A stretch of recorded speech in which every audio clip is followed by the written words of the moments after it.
Welcome everyone to the special meeting of the Lakeville Area Schools ISD 194 School Board meeting this May 19th, 2026. This meeting will be fairly short before we launch into our next meeting, which is the work session. First, could we do a call to order, please, starting with my right. Tony Reichenberger. Roll call. Carly Anderson. Kim Baker. Tracy Brovold. Matt Swanson. Paul Carbone. Michael Bauman. And I'm Amber Cameron.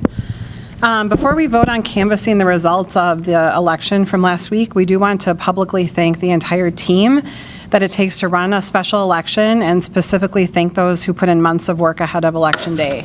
Specifically, the district's communication staff, the assistant to the superintendent, our middle school principals and teachers, and of course, Superintendent Michael Bauman. Each of these individuals played an important role in sharing information about the bond referendum with our community. In addition, we want to thank Dakota and Scott counties for their election support, our 6 absentee election judges who came into work at the district office for the 46 days of early voting, and the many election judges who ensured an efficient voting process on Election Day. Most especially, we are grateful for every voter who took the time to learn about the referendum and exercise their right to vote. A quick summary before we vote. We had a total of 6,880 voters, with question 1, which was all the questions, passing with 3,717 votes. With that, I would like to make a recommended action before the board. I'd like to make a motion to approve the resolution canvassing the return of votes of school district special election. Chair. We need to approve the agenda first. Oh, my apologies. Is there a motion? It's okay. Is there a motion to approve the agenda? So moved. First by Baker. Is there a second? Second by Reichenberger. All in favor? Aye. Any opposed? Motion passes. All right. Thank you, Director Baker. With that, we will move on to, I'll remind the board again, a motion to approve the resolution canvassing the return of votes of school district special election. So moved. First by Reichenberger. Is there a second? Second. Any discussion? Hearing none. All in favor? Actually, roll call. Oh, yeah, sorry, roll call vote. Paul Carbone. Aye. Matt Swanson. Aye. Baker. Aye. Reichenberger. Aye. Cameron. Aye. Anderson. Aye. All right. With that, I'd like to make a motion to adjourn the work session. Is there a second? Second. Any discussion? There's, That's not that doesn't paperwork matter. thing. Okay. Is there a second? Oh, Anderson, any discussion? All right, all in favor of adjourning the special meeting, say aye. Aye. Any opposed? All right, special meeting is adjourned. Thanks, everybody. Thanks, everybody. Sorry, Brian.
All right.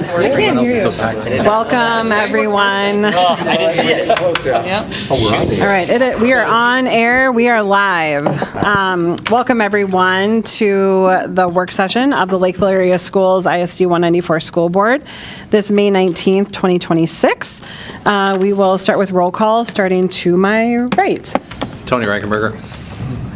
Devin Reyes. Bill Holmgren. Brian Thompson. Michelle Humphrey. Carly Anderson. Brenda Albrecht. Kim Baker. Tracy Brovold. Matt Swanson. Emily McDonald. Paul Carbone. And Michael Bauman. And Amber Cameron. First on our agenda for the work session tonight is facility use and fees update, and we have Devin Reyes here to present to us. Thank you for coming. Absolutely. Good evening, Chair, Board, Superintendent Bauman, Executive Cabinet, and everyone here.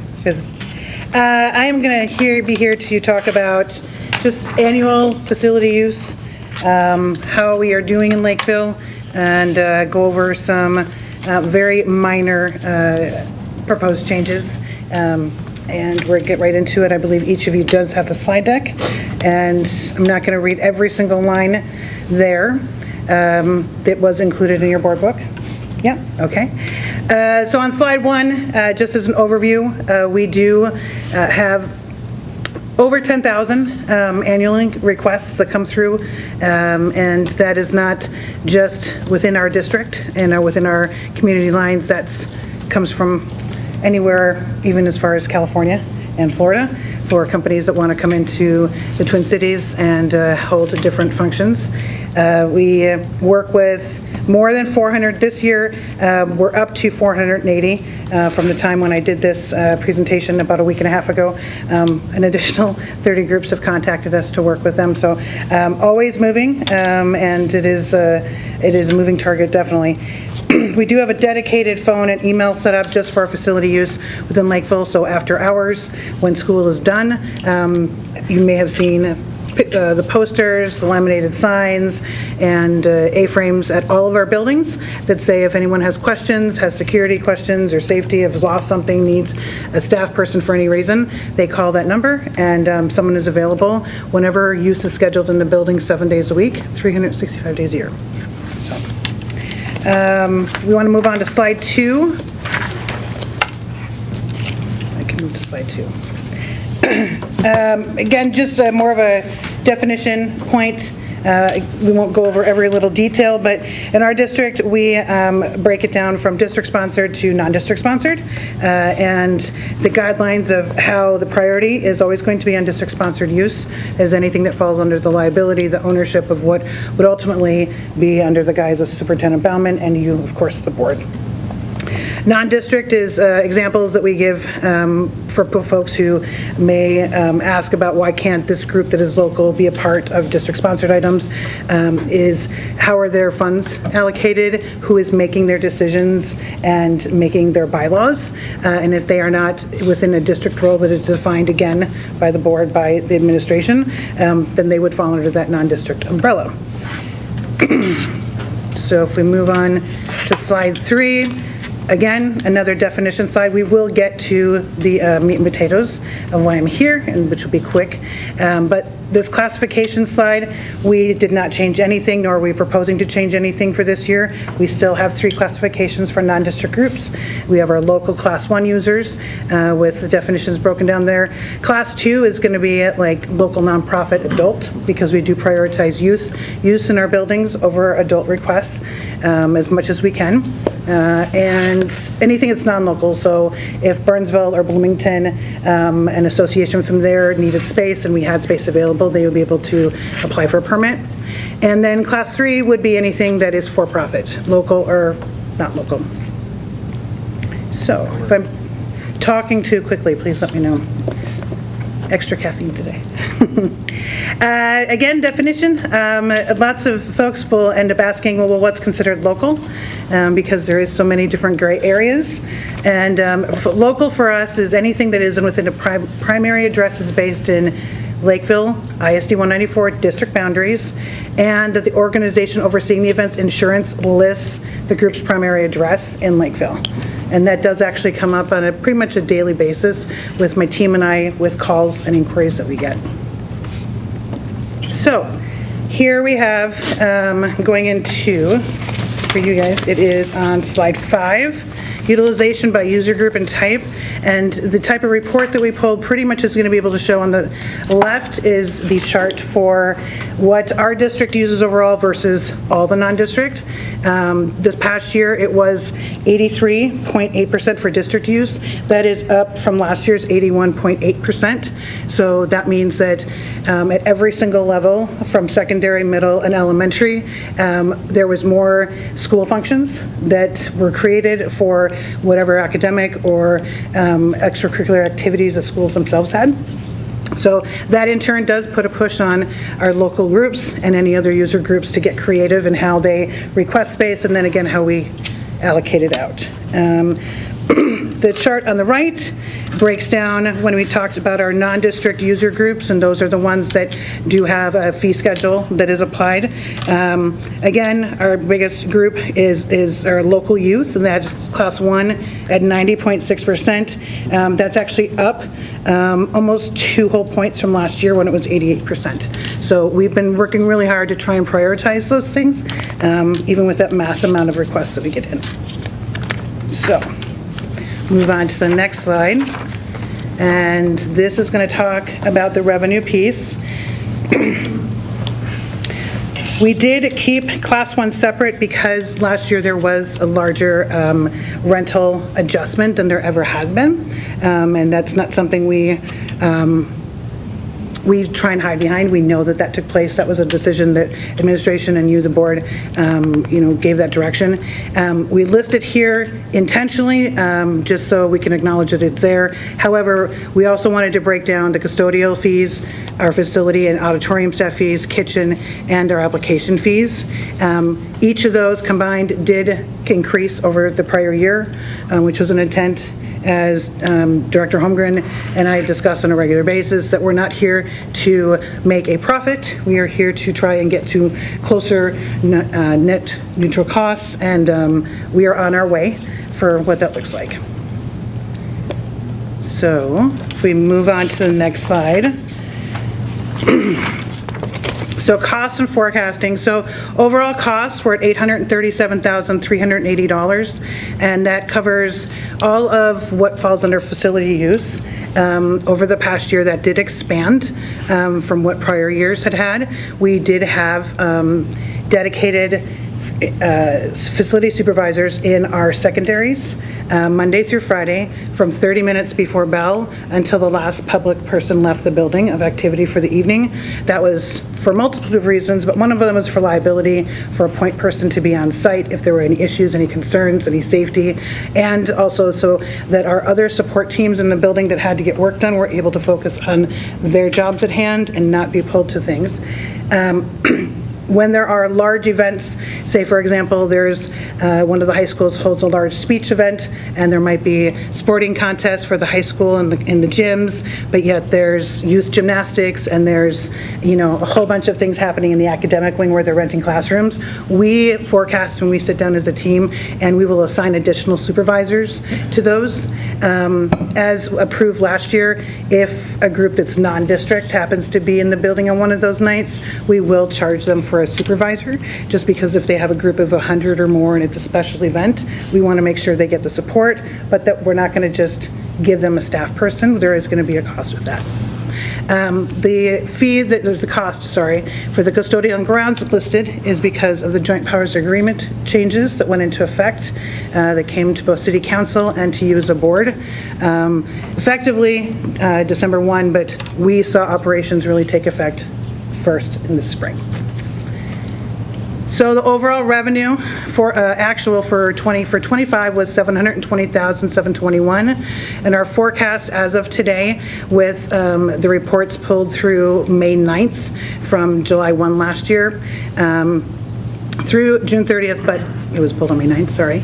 We're forecasting at $872,874 for revenue, and expenditures for forecasting at $837,380. So you can see there's a very vast difference between F25 and 26. Yes, sir.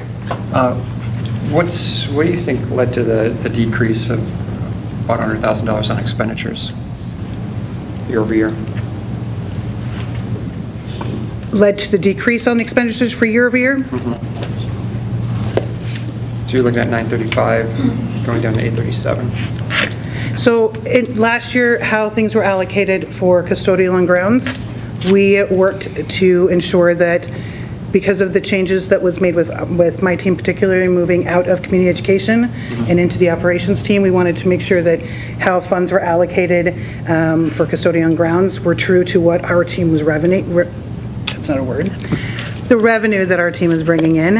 And so we wanted to ensure that the additional costs that custodial and grounds was going to have because of the joint powers agreement, that we dedicated monies to those items, and that included staff people and equipment as well.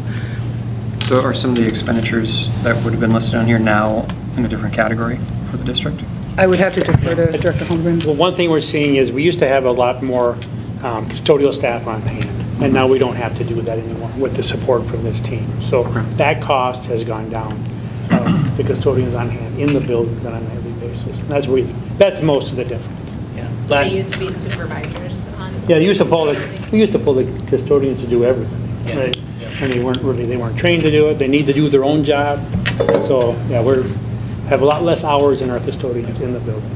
I think last year we saw a huge uptick in overtime hours, and because of that reduction, that's where the cost savings come into Right. play. Well, and when you think about what a casual staff person for facility supervisor, what they will have versus a full-time custodian or grounds person, without taking away from the needs of what is needed in the building to turn the building over for school the next day, it's been we learn as we go, but we wanted to make actionable steps to make things more accountable and stronger. So if I was a community member, I'd want to know, okay, the facilities, when you think about the facilities, one would assume you already have resources for the general facility as a whole. Because you still have to take care of the grounds, you still have to do whatever just for general school maintenance for whatever that might be. And so if we're generating or if we're charging tier 1, 2, and 3, this extra the revenue of $700,000 or potentially $800,000, $872,000, a stakeholder may ask, are the usage costs, the usage fees, the additional usage things that are going on, does that equate to the $837,000 in expenditures that warrant that? So for example, if we didn't have tier 1, tier 2, or 3 people renting our facilities at all, would we still be doing some of these activities? Does that make sense? Yeah, that makes sense. We'd have a lot less staff in the buildings. Yep. If we didn't have the rentals, right?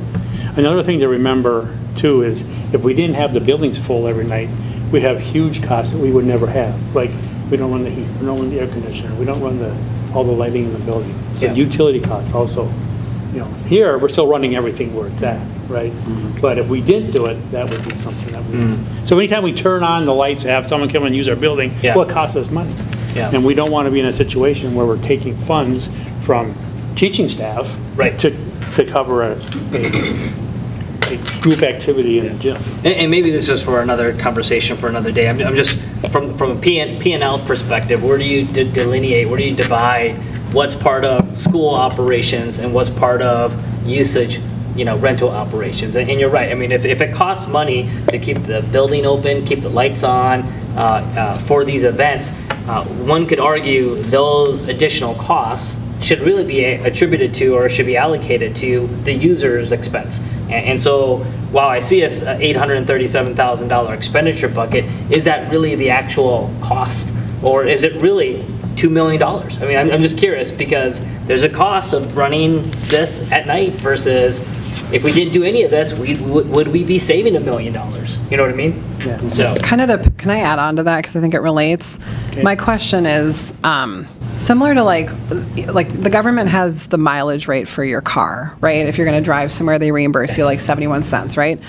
it doesn't cost that much for gas, but it's thinking of, well, now it might, but, but it's thinking about, the wear and tear on your car, so long-term use. So obviously, when we have thousands of people in our gyms or theater or whatever space, the wear and tear is something we need to take into account. So is that built in No, it's any not. way? We are not covering all of our costs. Okay. But we are so far from, before, we weren't covering any of our costs. Right. We look back 4 years, I mean, there was nothing. So we're slowly tiered it up. At least we're in a better position than we were a few years ago. And I think you're right. I mean, there's a little bit of how do you calculate the wear and tear? Because 4 years of these activities could warrant, an extra 4 more years of the longevity of that equipment for whatever it may be. And just like how you bring a vehicle into an automobile shop, they charge shop supply fees for, like, what is this for mechanic, for the electricity and stuff of that nature. But yeah, I mean, we're probably not there yet, but I'd love to someday, and maybe for us in the future, to really understand what is the actual cost to run this. If you drew a line and said, hey, if we didn't do any of this, how much would we actually save? And then that's the delta. I mean, it is what it is. Okay. All right. I'm going to move on to the last official slide. We are not, I went to both Dr. Holman and Superintendent Bauman. I am not proposing any rental fee increases for this year. We had those last year. Yes, to Director Thompson's point, we are not at neutral cost yet. However, we are making steps. There are ways that we are adapting how we do staffing, how equipment is, how things are donated. We're adapting and finding better ways to do things. Yep. So there are a couple of minor things that are in the addendum. We didn't have a fee on their example. If someone just wanted to rent the parking lot, a for-profit wanted to rent the parking lot in the summertime for a huge, bicycle, 20-mile race, and they wanted to park all their cars there overnight. So we didn't have the parking lot fee, where a lot of districts do, if there's nothing else going on. So we added that. So very, very minor items. There's one minor staff fee change, and that was for kitchen staff, because the rate that we were charging for kitchen staff was not what market rate. We weren't making a cost neutral rate there. And then, just as already noted, the update to the Joint Powers Agreement was the other big, huge update for this year, where our team took on all the scheduling for all district fields, where before our team only did high schools, so now we have all elementaries and middles, and custodial and grounds did take on operations of all fields, again, whereas before they did not have elementary and middles. So we are we call it a 1 to 3 year cycle with those user groups. We have active conversations with them. Days like today, we talked to them several times, just with all the rain last night, to ensure that we can get all the fields up to the standards that they expect, that you expect, that all of our staff expect. So linked at the bottom of in the presentation is just the copy of the updated addendum with those couple of minor changes added to it. So my last question is again, as a community member, I'd love to know, and if you can validate that we are not taking taxpayer dollars to fund all of these operations, because the facility use revenues is covering all of it or majority of it? The majority. The majority. There's probably just a little bit that overlaps a little bit, but. I don't think we're in a place to increase fees again yet. Yep. Because we'd have to have more in order to cover it. Okay, so then that's the second question. What is that delta? Because what I don't want to do is tell a community member that, yeah, I am taking $5 out of the $10,000 that we get for each student to pay for the operations of facility use, because we're not bringing enough revenue to offset the costs.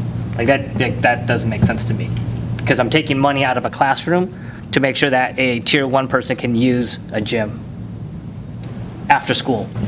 That's what I hear, right? Yeah. Am I wrong? I can't give you any hard numbers, exactly where that. Right. That fits. That's acceptable. Essentially the cross-subsidy for this Yep. program. Yeah. Is what it Exactly. boils down to. Now, just to be clear,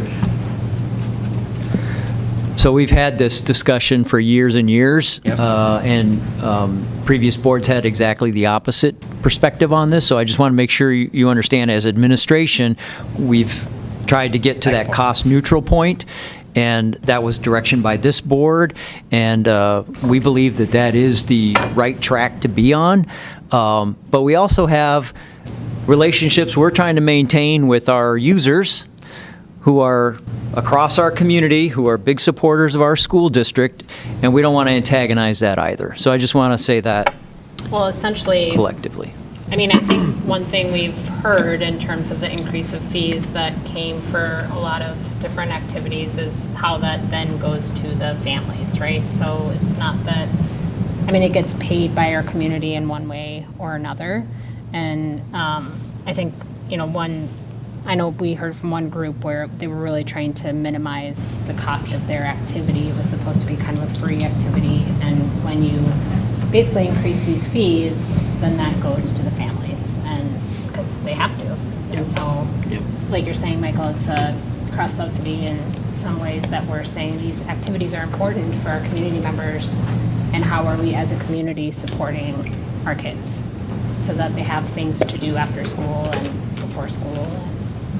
Which is fair. I mean, because you're right. It ends up going to the community members who want to pay for to use this. But again, then the opposite effect of that would be then the kids who are not participating get that much more dollars less because we're offsetting that. Revenue, right? Because we don't have the revenue. So then it goes back to then, let's be super clear and candid. Like, how much does it cost to run user activities?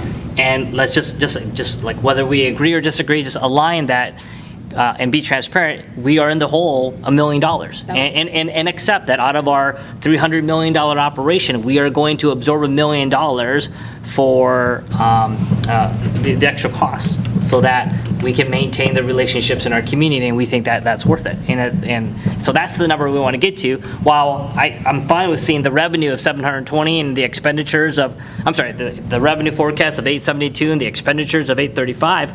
But if the expenditures is really 1.8 million, not 837,000, then we're not being transparent of the actual cost. And so we're using $1 million that we maybe some board members don't want to. So those are my thoughts.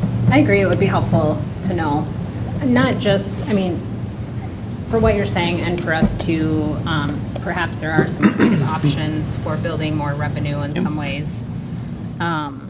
I know, I was just gonna say, I know there's a difference in cost for the different classes, right?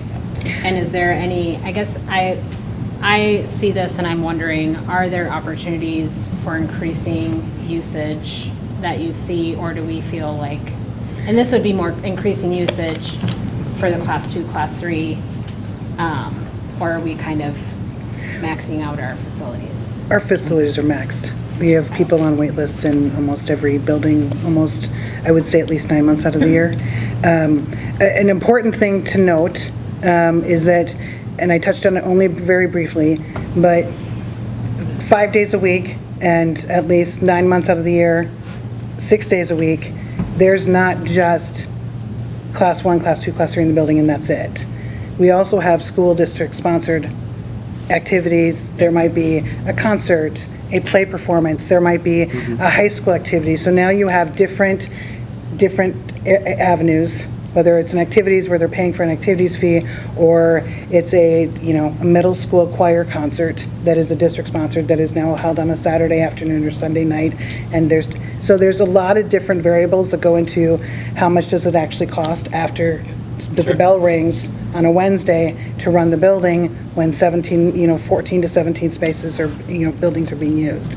So Bill and I have talked in length about how granular can we get and what's important right now to ensure that we can focus on and then move to the next step. So I think to hearing that all the facilities are maxed out, I think going back to our meeting with the city council we had a month or so ago now, I think that's a continued conversation. Like how do we partner with the city to create these spaces that the community clearly is in demand, but the school district can't be the only player in town building these facilities. So thinking about how to partner in recreational space.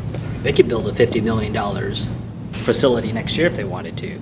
I mean, Community center. There you go. yeah, I mean, like, they don't need a vote. I mean, do it.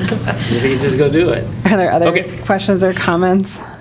One thing, is it, sorry, for some, That was just- Go ahead. okay, sorry, I wasn't sure someone else said something. Is it possible, I know we did just increase costs for attendance for events, but is that a possibility to, I mean, I just paid $11 to get into an event at a different district before I came here, so is it a possibility to increase by $1 or that kind of thing to just generate, that's not that much? I don't know. So I don't want to speak for Director Weber or Superintendent Bauman on this one, so I'm not going to, based on, but. Those are district activities. Those are not the users, or the class 1, 2, 3 users that are charging those fees. Do you know what I mean? Yes, just Okay. is revenue. But I see. revenue? it's a good question to Okay. ask. Yeah. You know, Is it, it's just, if Right. we are cross-subsidizing, Yeah. where are there opportunities I see. for?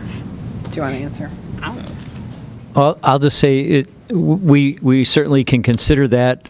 As you recall, maybe a year ago, we talked about ticket pricing and we made some adjustments, and there was quite a conversation around that, and I'm just using that as my guidepost for any future recommendations. So right now, we're not recommending increases there, so we can go back and look at that for sure, because there may be some opportunities there. That's helpful. And the only other thing I would say is, if we do down the road consider, I mean, I guess what I've heard from various user groups is like a longer runway would be helpful if they, just given how they budget. So they're budgeting well ahead of a year, and so longer runways would be helpful for. If we change the that, you know, fees. If we change fees, yeah. Okay, anything else? Yeah, Yeah, go I'll end ahead. it with this, my last conceptual recommendation. Again, this boils back to these respective categories where we're generating revenue, like user fees, and even athletics and activities programs. How are we quantifying, but more importantly, documenting the revenue that's coming in, and then associating what are the expenses that are part of it, so that we've got a kind of like a user fee P&L. You have an athletics and activities P&L. And so having that visibility, I think, helps me better understand, do we charge more for football tickets if our activities and athletics expenditures are significantly higher than what we bring in revenue? Again, because at the end of the day, do future board members want to take money out of the classroom to cross-subsidize, and how much is acceptable? Is 5%, 10% out of the classroom funding? Do we want to? I mean, we talk about, class sizes, we talk about 7th hour, we talk about all these extra teachers, and we can't get them because we're cross-subsidizing $5 million for activities and athletics. Is that something that's acceptable for us? And in our community, maybe, but in future scenarios, maybe not. And so having that data, I think for me, would be valuable to approve a budget, potentially say, hey, yeah, that makes sense. So, does that make sense Yeah. for others? Yep. Okay. All right. That's my 2 cents. Great. Okay. Thank you for being here tonight. Thanks, guys. Thank you. Have a wonderful night. All right. With that, we're going to turn it over to Director Holmgren for the next 3 items, correct? Yes. And all 3 of these items will be on 4? The budget? Oh, yeah, you're doing the 4 items, but the next 3 items will be on next week's board meeting, the 26th. Yes. The Meeting. The LTFM and the, The 10-year LTFM plan and the tech equipment sale. So all 3 of these things will be put on the board packet at our next meeting for consideration for approval. So keep that in mind as we're discussing. Not letter E, however. When we get to E, that That'll be will another not be on the board Got it. packet. Hey, before we back. start, do we have a choice in any of these things that you're presenting? A choice. well, I'm going to say yes, but Not really. All right. Okay. Do you want to launch into the 917 plan? Thanks for the update. No, I do want to qualify that statement just because I am sensitive to that. And the challenge we have here is two things. One is we have some statutory obligations that we have to meet. So that's the first thing. The second thing is, and I'll direct it at item C on the agenda, the 10-year LTFM plan.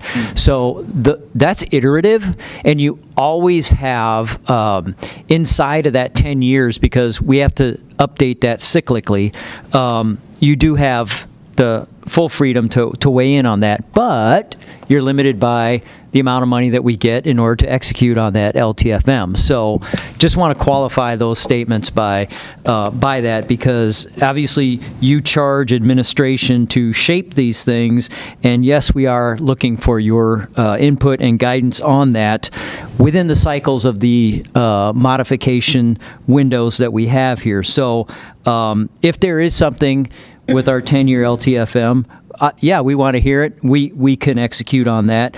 On the 917 LTFM, we have less because that is our intermediate. We're a partner, and that's far more defined, and we're within the strictures of them. Now, Director Baker does represent the school board with 917 intermediate, and I'm certain has knowledge of the 917 LTFM plan. So that's another mechanism of opportunity for this board to weigh in on what that board is doing. So I just want to clarify that. All right, should we start with letter B, Director? Yes, we'll start with letter B. We'll talk about LTFM again. That's long-term facility maintenance. So these are maintenance items that aren't ongoing, not with something we do on a yearly or a monthly basis. This is over the years maintenance. Now, LTFM, when it came to District 917, they hadn't used a lot of this mechanism to get funding for the projects that they had. Because you see from 2027 to 2028, you're seeing a relatively large increase into their expenditures. And that's because in the past, a lot of these projects, they did with their general fund. And then they just dumped it into our tuition costs, okay? So now what you're seeing is a shift to LTFM, which helps us because it shifts a little more money onto the levy and frees up dollars in our general fund. So even though it looks like an increase, which it is an increase in this levy portion, it frees up money in the general fund, which helps us in the long run. A couple things they did here, of course, they do have more projects planned for fiscal 28. And you see they kind of the same areas we have put our money. We have pretty big number on roofs, big number on HVAC, and that's really where most of our maintenance costs lie, right? Now, in last year, they set aside $250,000 for some future roof. But now they're actually using some of that to try to buy down the 28 years. So instead of seeing an increase there of $944,000, we're seeing, a total of $944, we're seeing a total of $642. So they're using some money that they've set aside for the increase. Just conceptually, you said that they're shifting it over to LTFM as opposed to just being a general fund expenditure. Aren't we limited as far as what we can use for LTFM? So are we just shifting this over to a pot, which then leaves us less money for us to use on our own long-term fund? Actually, this does not affect the limits for our. Okay. There's a separate limit in lease levy, separate in LTFM for the intermediate district. Okay. So even though we levy for it, it doesn't cut into our limits. How do they determine who pays what percentage? Actually, we'll get to that. Okay. So why weren't they doing this before? I don't know. There's a different set of. You have a new finance guy. Administration, they just Yes, look at it and different. he and I had a conversation when he came in to that job, but I'm not trying to take any credit for what they're choosing to do. Our conversation was around looking at and peeling the onion back on other opportunities, and he's been very vigorous at that. The next slide, that just, for example, you see in their health and safety is a very small portion. So they are using LTFM through the health and safety program too, with a lot of PPE and some small management pieces. overall, again, you're seeing that total of, it's so small, I can hardly read it, it's 669. But the next, 689. the next slide, you see some purple bars. Like, we've gone around our costs. Now, the way that they delegate or allocate costs to their member districts is by two pieces. They look at net tax capacity against every single district, and then whatever ours is out of the total, that percentage, that's 50% of our cost. The second 50% comes on the number of students that we have. So the bigger districts, of course, pay a higher percentage. So you can see, for us, we have a 23.68% when we look at the net tax capacity, and that actually is the largest piece on that side. When you go to the second side with the students, then we have Bloomington paying more than we are. So it's a shared piece, and it's been this way for many, many years where they've split this 50-50. Is this their calculation or is this a state calculation? No, the district made that choice many years ago and have shared it with, the member districts. And this is what they've chosen to do for a long time. Okay. And are you aligned with this approach, or is it advantageous for us? Because how many students do we actually send? And if we're spending significantly more, Well, I don't want to pay a high subscription fee for like 60 kids. we have many students. I don't have the number for you. Actually, Michelle probably does have. I'm looking it up. Okay. Of the number of students that get served in District 917, but it is considerable. There's programs there that we would not have enough kids to be able to run it here. Totally fair. So Yeah. that's why we use an intermediate, right? Yeah. We have a small number of students that need service, so we take the students from all the districts to make one classroom. But if we're for every kid that we send, if it's $15,000 and Bloomington sends a kid and it's $10,000, that doesn't seem fair. So I get that's what I'm trying to get to. That's all. Okay, well, I don't have that number. We'd have to do some more looking and trying to get a cost per child. Yeah, and just because we're the biggest district doesn't mean that we have to pay the most if we don't send the most amount of kids.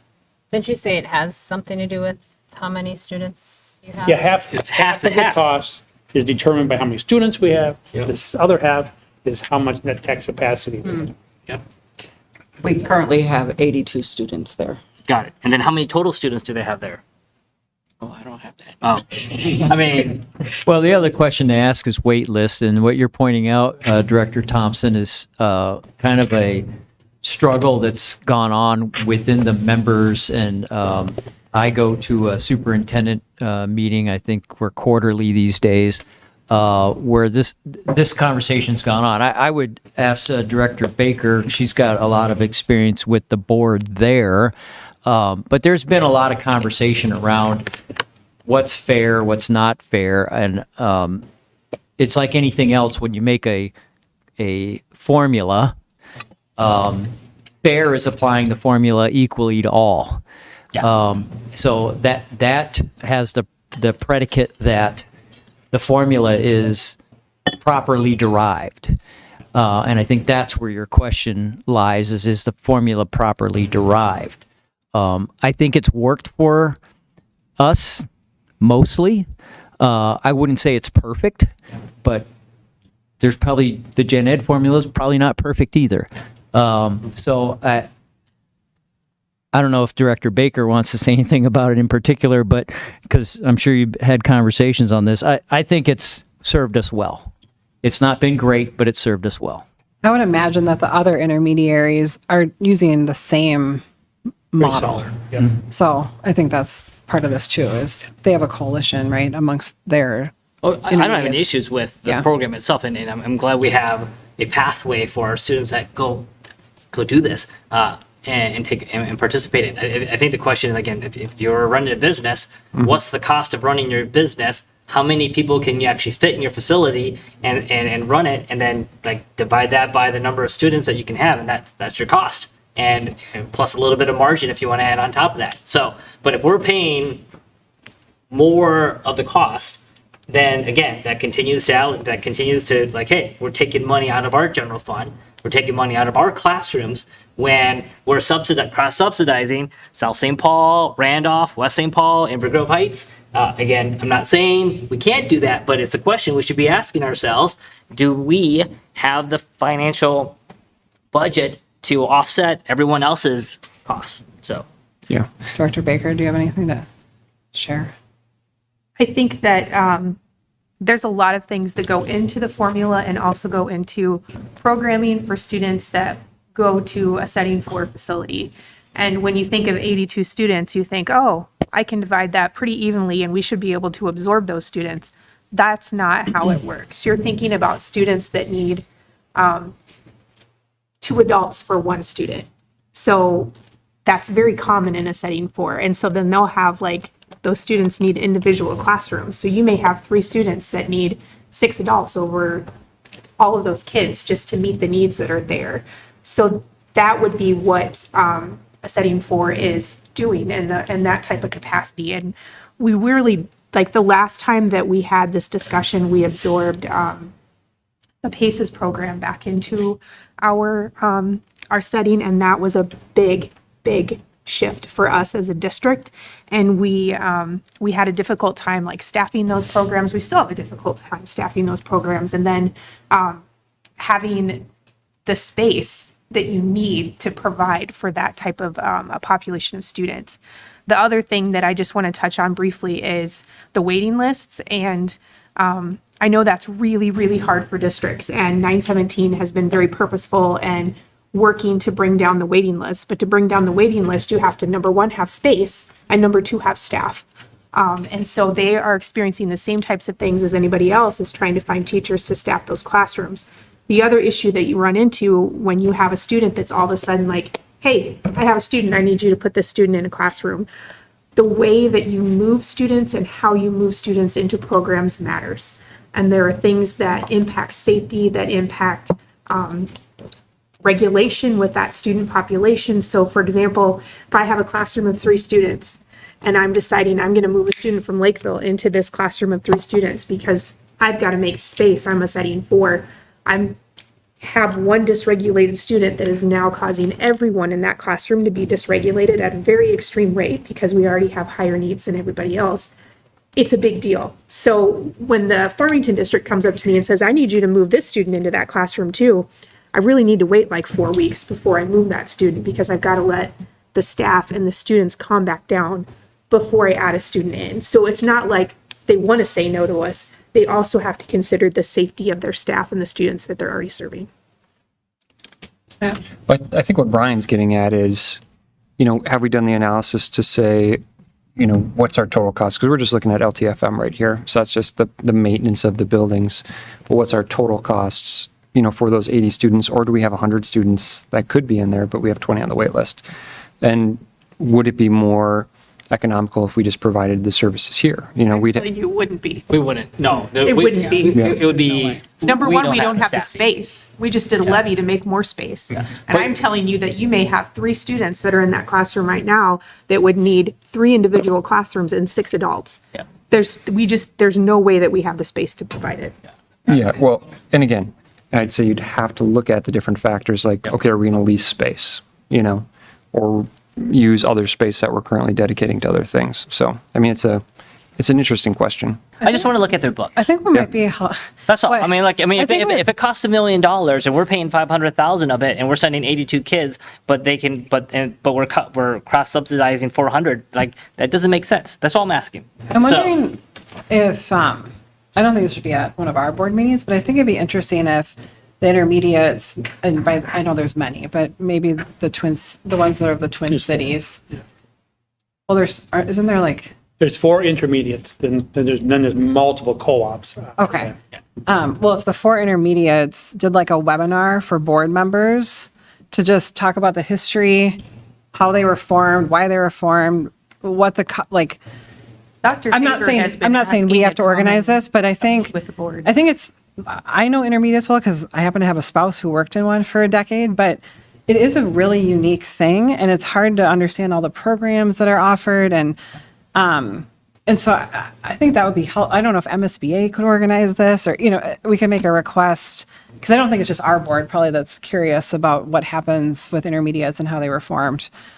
And it could get at some of these questions. Yeah, I mean, I'm not saying that the formula is wrong. I'm just asking that, are we paying more than what we need to? And who's checking their books other than themselves? And if we're going to use a formula that 50% of the cost is going to be based on whoever has the most amount of student, or the most amount of tax net, whatever. Net tax Yeah, pass. like that's going to be us, because we got a large base. Yeah. And so even though our account is lower, so for example, Bloomington has roughly the same, well, they're a little bit higher, but APU percentage, we're 23 and Bloomington's 19. But if Bloomington has 200 kids in it and we've got 82, like, I think one thing to remember is the money we're talking about here is all levy money. So if we save 10,000, well, that just means we levy less. We don't get more for the general fund. It doesn't get shifted. right. We can use it somewhere else. Well, but then So just so, that's fair. But then our tax paying community has to pay less for a student that's not in their district. Like, But we right? check the books. Like every member district has a school board member that sits on that board. So none of us are going to say, my district gets to pay more. Like, we check the books as part of our board meeting. Like, we have a same board meeting that we have here where we go through all the finances and he gets up and presents to us just like they do here. And we check all of that. We could ask, I mean, it's a good idea. I don't know if they want to do a webinar like that, or Dr. Faber has come to our board before. He's asked to He- come again. He could come Sure, present to yeah. us. We could start there. If people have I questions. think we could ask the question, like, at least for the LTFM, what is the cost per student enrolled? Yeah. Now, you can't do that for program, because a program costs very different based on what the kid very different. needs, right? But I think that's a valid question, so, Just wanted to be fair. yeah, okay. And you want to keep going, Bill? yeah, I'll keep going.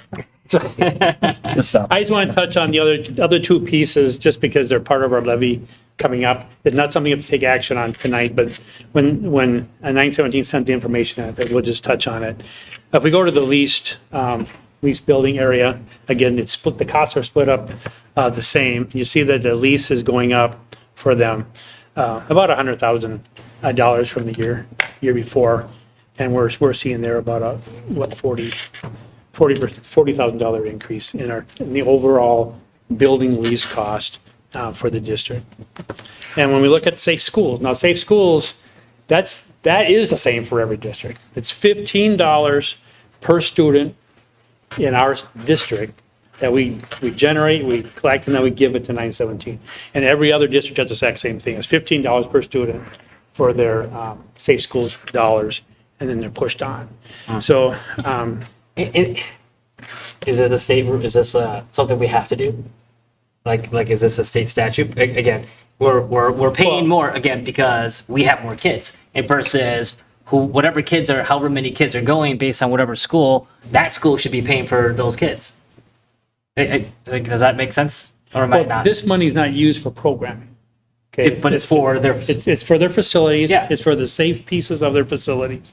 It's for counselors, it's for RSOs and so forth. So Right. it's not in the classroom. no, right? and I'm fine Yes. with, I mean, I have no concerns with contributing to that. What I'm at, I think where I'm trying to get to is that because we've got the most amount of students, we pay the most amount. And if we've got the least amount of students attending, we're still paying the most amount. And so, But this is a per pupil, so you need more nurses if you have more students. So if we're sending more students, but we're not sending more students. That's the issue. If we're only sending 82 students and they have the capacity, I'm I mean, making the number up. compared to Randolph, Right. they're But, not sending 82 students. well, I don't know, but, They're not.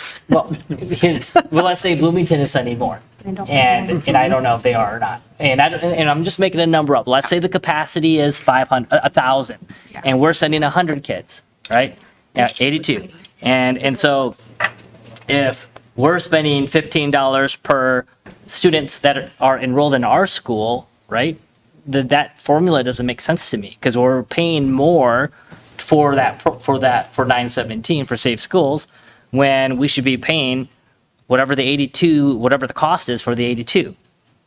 out of the 1,000. That's, does that make sense? It's not at 1,000. Well, I don't know what the number is. I'm making a number I up. would assume that we are Yeah. maybe parallel to Bloomington, but we have to have the most students going, or around the most. And if we have the most students going, I don't mind paying the most whatever the dollar amount cost is. And so if we arbitrarily make a number up, it's $25,000 a kid, a student. And if we have 82 students that are going, then it's $25,000. We shouldn't be assessed $15 for 13,003. What's the number? 13,000? 372. Oh, yeah, remember, it's people units. Yeah, right, people units. So, but we're paying more just because we have more kids, even though we might be sending the least amount of kids to the program. But I think at this point, we don't know that percentage. We don't know that percentage. So we should Yes. probably find out what that is. I mean, logic would tell us that we're sending the most, or maybe a little less than Bloomington. It probably correlates to your general Student enrollment. numbers, right. Which is probably fair. So So Bloomington's when we probably look at- first, we're probably second. Yep. And are we paying more or are we paying less? And if we're paying less, then I'm fine. But if we're paying more, then if we're paying more, maybe it's just a question to be asked. I mean, because if we don't ask these kind of questions, then we keep spending money that we don't have to. Maybe. But I don't think we have a choice here in terms of. I think there's also questions of like, and I'm not saying like just because how something's done, it continues to be done, right? However, if the 4 intermediates are operating with this model and we're the lone wolf saying, no, thank you, there's plenty of business for them without us. So I think there's also this balance of relationships of being fiscally responsible to Lakeville, making sure this opportunity is available for Lakeville students because we need it, and partnering with all these other districts to make it happen. So it's complex how this relationship, it's not just about Lakeville's relationship Which with is fair. 917. But again, if we're the one paying 30% of the budget, and if we choose to walk out, well, then guess what? Then the whole thing crashes because no one can afford it. I mean, I'm not saying we were paying 30% of the budget, but it is a fair question to ask that it's a good program. We need the program. Are we being, is the cost, not cost effective, but is it fair for us? Sure. That's all. Director Baker, is this information that is available to members? I mean, is this something that you guys can talk about behind the, or? I already know that we are either number 1 or number 2 with the amount of students that we send. Okay. And I also know that it's been discussed before on how to reduce our numbers that we do send to 917, and it comes back to, you have to have space. I mean, we could definitely have our TESA program here, but they do PAYS Lab, which is a whole section in a room all in itself. We don't even have a PAYS Lab. We'd have to buy one. We'd have to buy the curriculum. We'd have to buy all the parts. We'd have to train all of our staff. Then we would have to have a place to put it in our building to where all of our students could access it. And we don't even have a facility to put it in where you have kids that are 18 to 22 that would be accessing that type of curriculum. And I mean, it comes down to not only space, but being able to program for those students. I mean, it's not unheard of because District 196 took back all of their setting 4 students and they run their own setting 4. But it may be worth looking into that and seeing how much it actually costs and how difficult it is for them to staff it, because now they have their own setting 4. They're out of space, and they're also doing an intermediate district to take care of the students that are now over and above what they can handle for their capacity. So now they're doing both. yeah, I don't see us reducing or discontinuing the relationship with 917. That's not the issue at all. All I'm asking is financially, are we paying our fair share? And that's it. And you make a good point. Maybe we should do an assessment and say, hey, what is the level of effort to stand up our own version of 917? And we make a little bit of margin on the top from whoever wants to join our program. I mean, These are all interesting ideas. right? That I think. To offset the user fees. What I can tell you about enrollment is based on Mars reporting for 917, we are the highest enrolled. And it fluctuates, obviously, and they use October 1 counts. So, today, as Michelle shared, 82, but every district shifts. So as of the October 1 count, we are the biggest user, followed by Bloomington, Burnsville, Farmington, South St. Paul, Hastings, West St. Paul, Inver, Randolph. Do you And that- have a total count, just out of curiosity? Approximate total districts? 540 to 566. 540? All right, I'm going to do some maths Yes, on a please. calculator. 560, just because I can't do it in my head.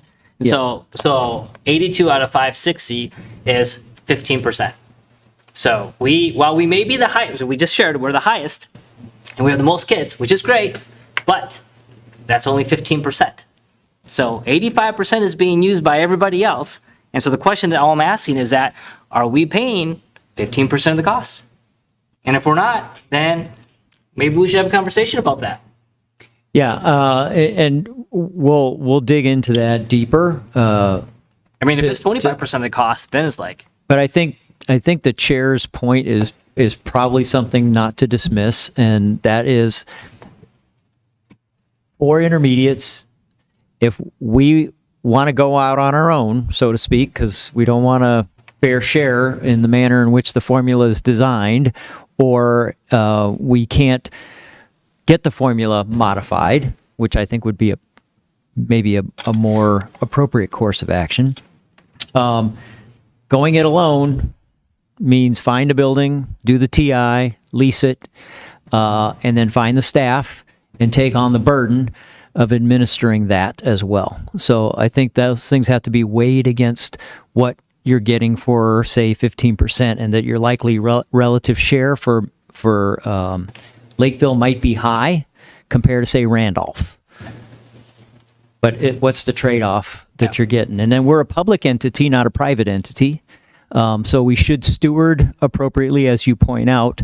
But the difference there being service and trying to provide that for a very high needs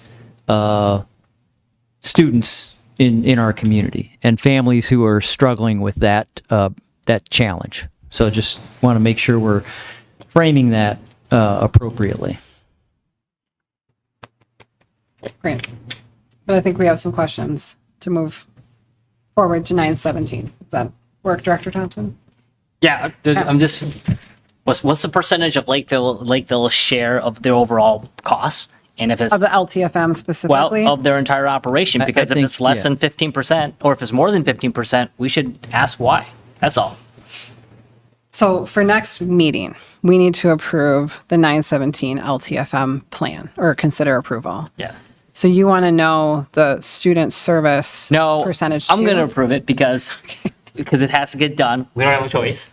Because if we don't, then their operations is going to get. Yeah. But it is a conversation with that as a board. If it's important to you guys, how much are you spending overall?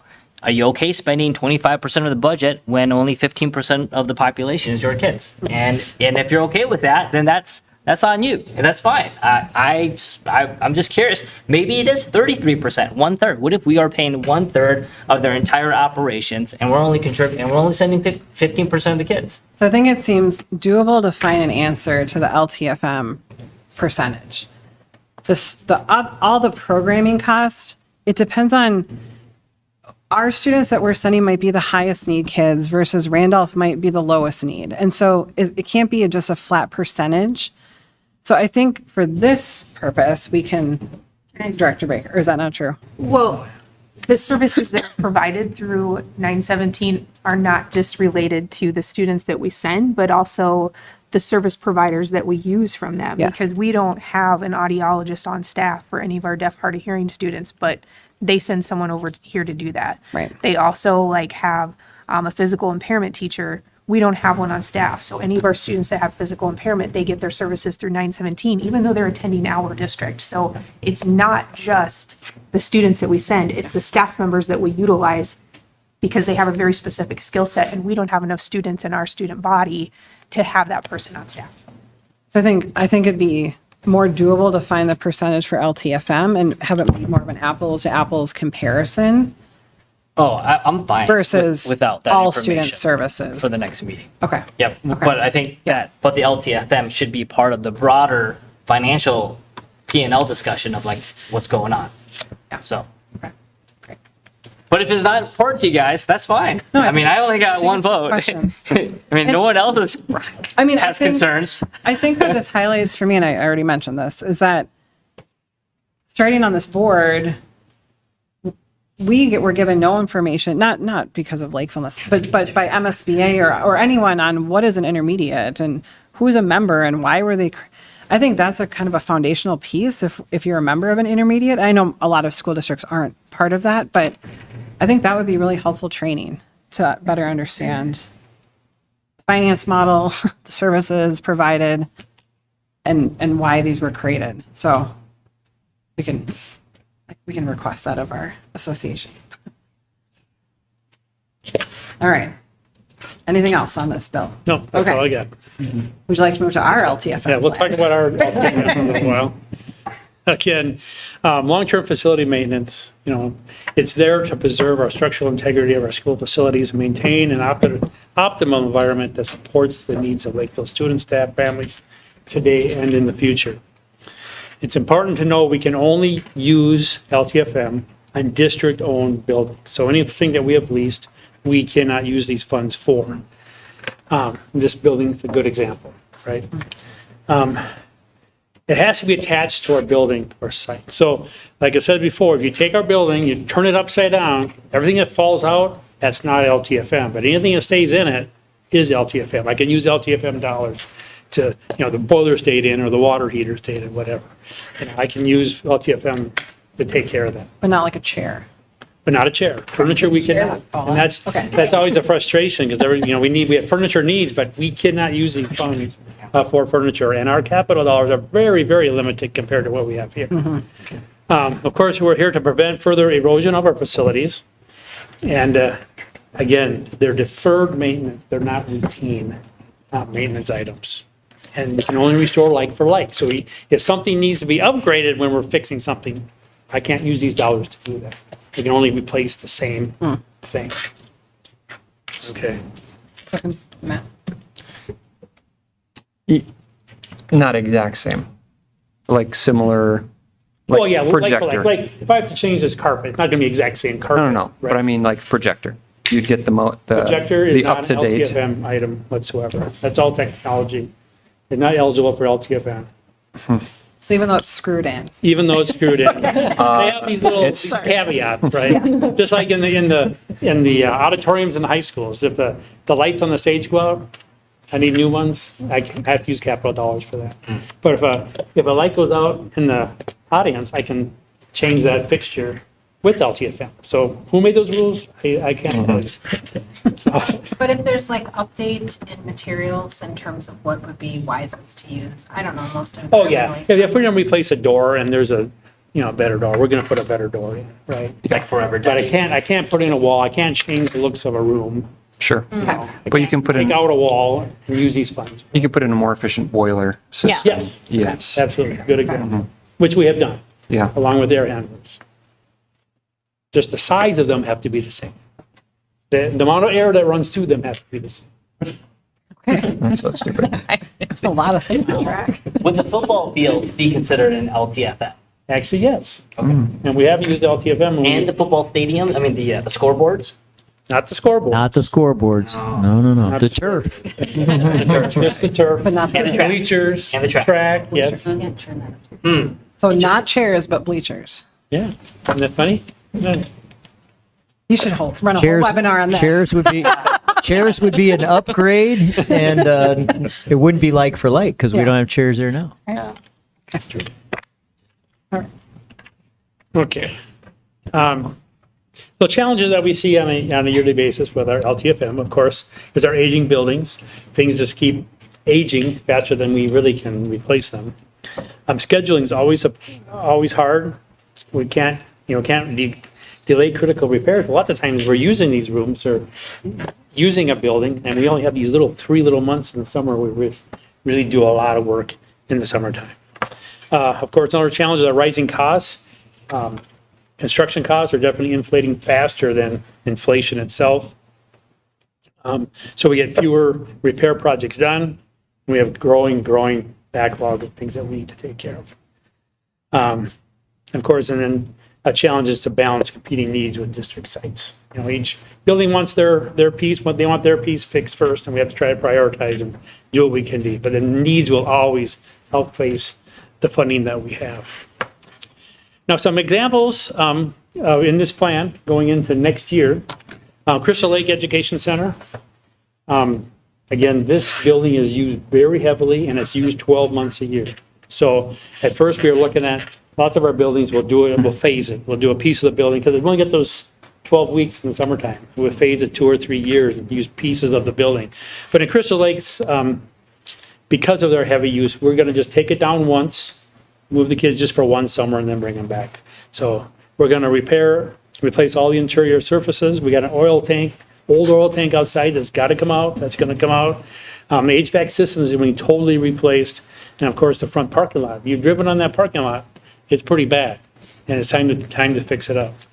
Eastview, along with Oak Hills, they're getting interior surfaces. Their bathrooms are getting new tile work. It's going to look fabulous when we're done. But if you've been in there, it needs some work, right?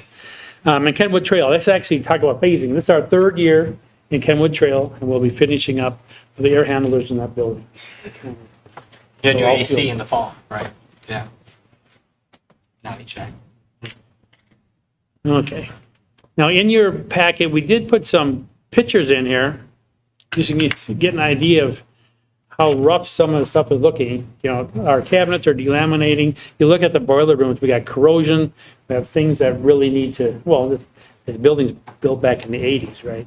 So, I mean, we're pushing 60 years old on this building. So, most of it's original. So it's time to fix it up. You said that you're going to take Crystal Lake down for the summer while you do this. Yeah, Where are you going to put summer programming? we're all going to Highview. Ivy, okay. No, they're not. I'm sorry. I always say that, and it's not right. They're over at Orchard Lake. Okay. You just gave me a heart attack. Sorry. They've been working for months now to like slowly pack up the building. They talked about it at the advisory meetings quite a bit, yeah. Yeah. Yeah, if you go by Crystal Lake, you'll see several containers outside that we're filling up every day, taking our time to make sure we're ready when school's out, that we can start work immediately, because it's going to take some time to take care of that. That's great, though. So it needs it, and it's going to look great when we're done. If you want to cut down to slide 15, you see the detail then for fiscal 28 and 29 where our budgets are. And again, if you look, we really are trying to catch up on our interior surfaces in our buildings. We have lots of carpets, lots of wallpaper's falling off the wall. We're just trying to get after it and to get it taken care of. Are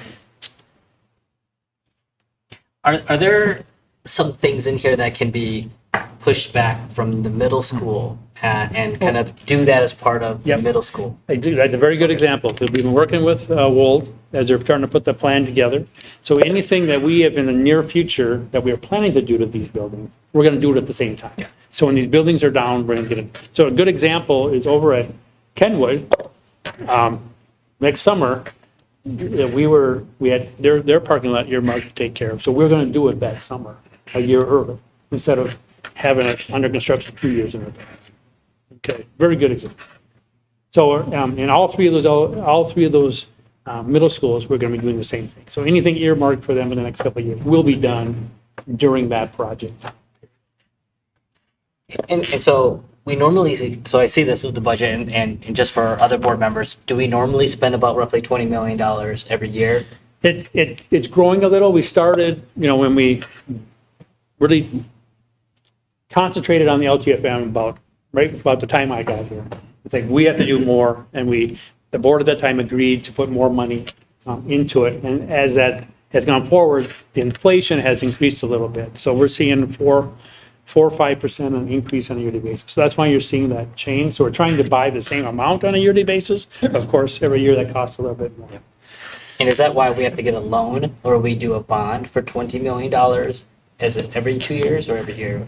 Well, yeah, we do the borrowing on a biennium basis. Yeah. It's for the bigger projects, and they all run through our construction fund, right? But some of it is done as you go, a year. So Fund 1 has about $6 million in it. okay, the $7 million, and then Fund 6 is 10, 11. So that's why you're seeing the 19 million total. So Yeah. it runs through two different funds. The $20 million bond goes to those two funds. So we just. I'm No, sorry, that all goes in Fund 6. Okay, And half of it's for this year. Yep. Half of it's for next year. Okay. These 2 years that we have listed here. That's where the borrowing is going, along with the money from the general fund. So going forward, we have to present a 10-year plan to the state of Minnesota. Yeah, and just, I just also want to be clear that we're prioritizing needs. We're not into any wants. Right. right. And I had the opportunity to do this in a school district that had buildings much older than ours. And you get that synergistic effect of, as it gets older, it breaks down faster, or your cycles get shorter. And there's limiting factors on what you can do with those buildings until you're at a point where cost of repair exceeds value of the property. We don't have that problem in this district. But the 20 million it doesn't allow us to keep up, but it keeps us from a worse scenario. So then from the needs and the wants, I believe you might have showed this last year, the total aggregate value of the things that we need to get done, was it $80 million? Is that what I recall from last? Yeah, I think I can fall? get that report again for you. Yeah, it's actually a bigger number than that. Okay, But so we keep trying to work on it, so we keep our buildings relatively the same shape. So, and as we go, and this is a 10-year plan, right? But tomorrow something might break. Yeah. Oh, so we're going to change the priority on that and pull it forward, and we're going to move something else back. But we're working within the confines of dollars that we have. So when we look going forward, you see we have detail through 29. After that, on our 10-year plan going into the MDE, we have a 3% increase figured in on our health and safety portion. And then we have a 5% inflation rate on the actual maintenance portion going forward. so if you had $100 million worth of needs, of things that we actually need to get done, but as a board, we elected not to include that as part of the levy for last November. And so when we spend roughly $20 million a year, how much of that $100 million actually decreases, or does every year it keeps increasing because we're just not caught up yet? Or does $100 million actually get down to like 90, and then the next year it's 80? But I'm just want to be mindful, like if it's $100 million and we need to fix it.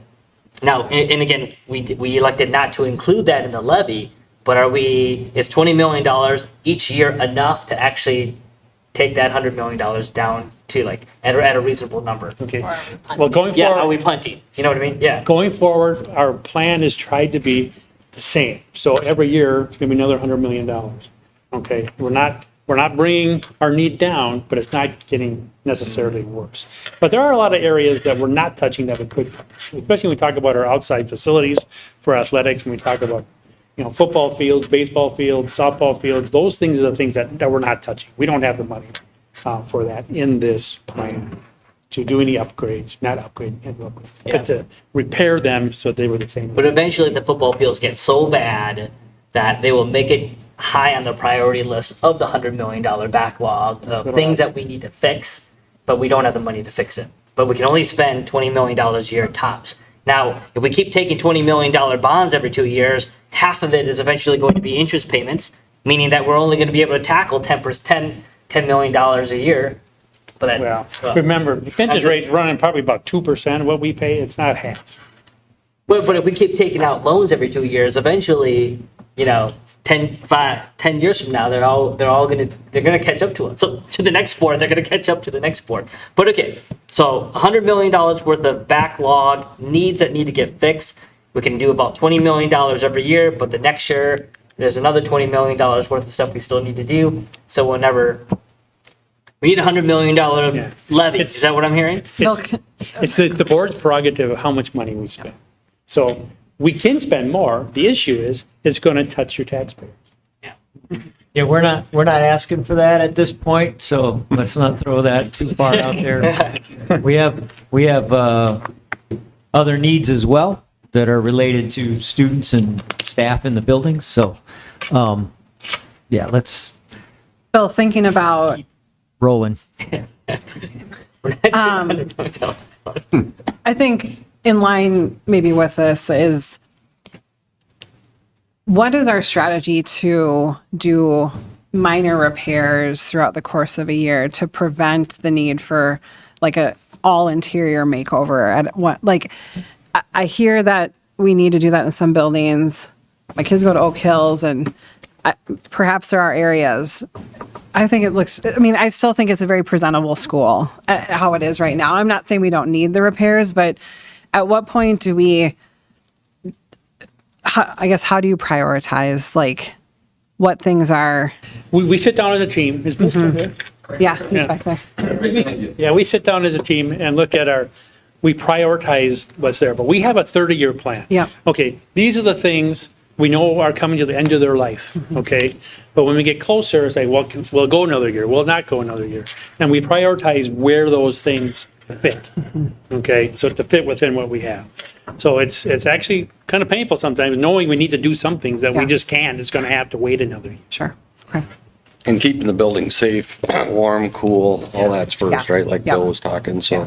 the HVAC projects take on so much, Yeah. you know? Right. But like Oak Hills, like that carpet that you're on, that's 20 plus years Sure. old. Yeah. So you lift it and it's like powder underneath there, right?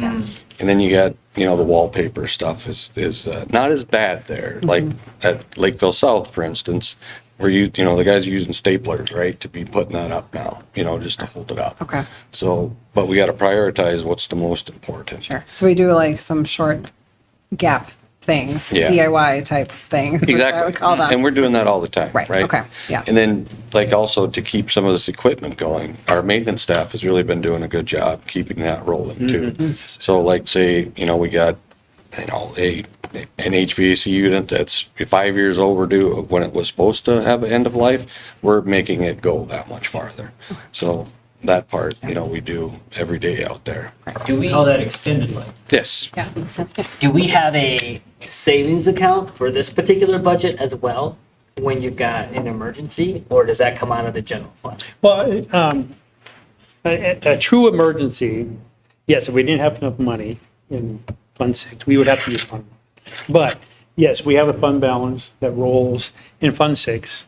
It varies a little bit by, what we have going on, but there's always $2-3 million. Okay, so like when there's a flooding or whatever. Contingency, because that happens. That happened this year. Yeah, Yeah. so. Okay, great. Other questions? Matt? Do you have a pretty competitive bidding process for all of these projects as well? I mean, what is the standard procedure that we use? What we have done a lot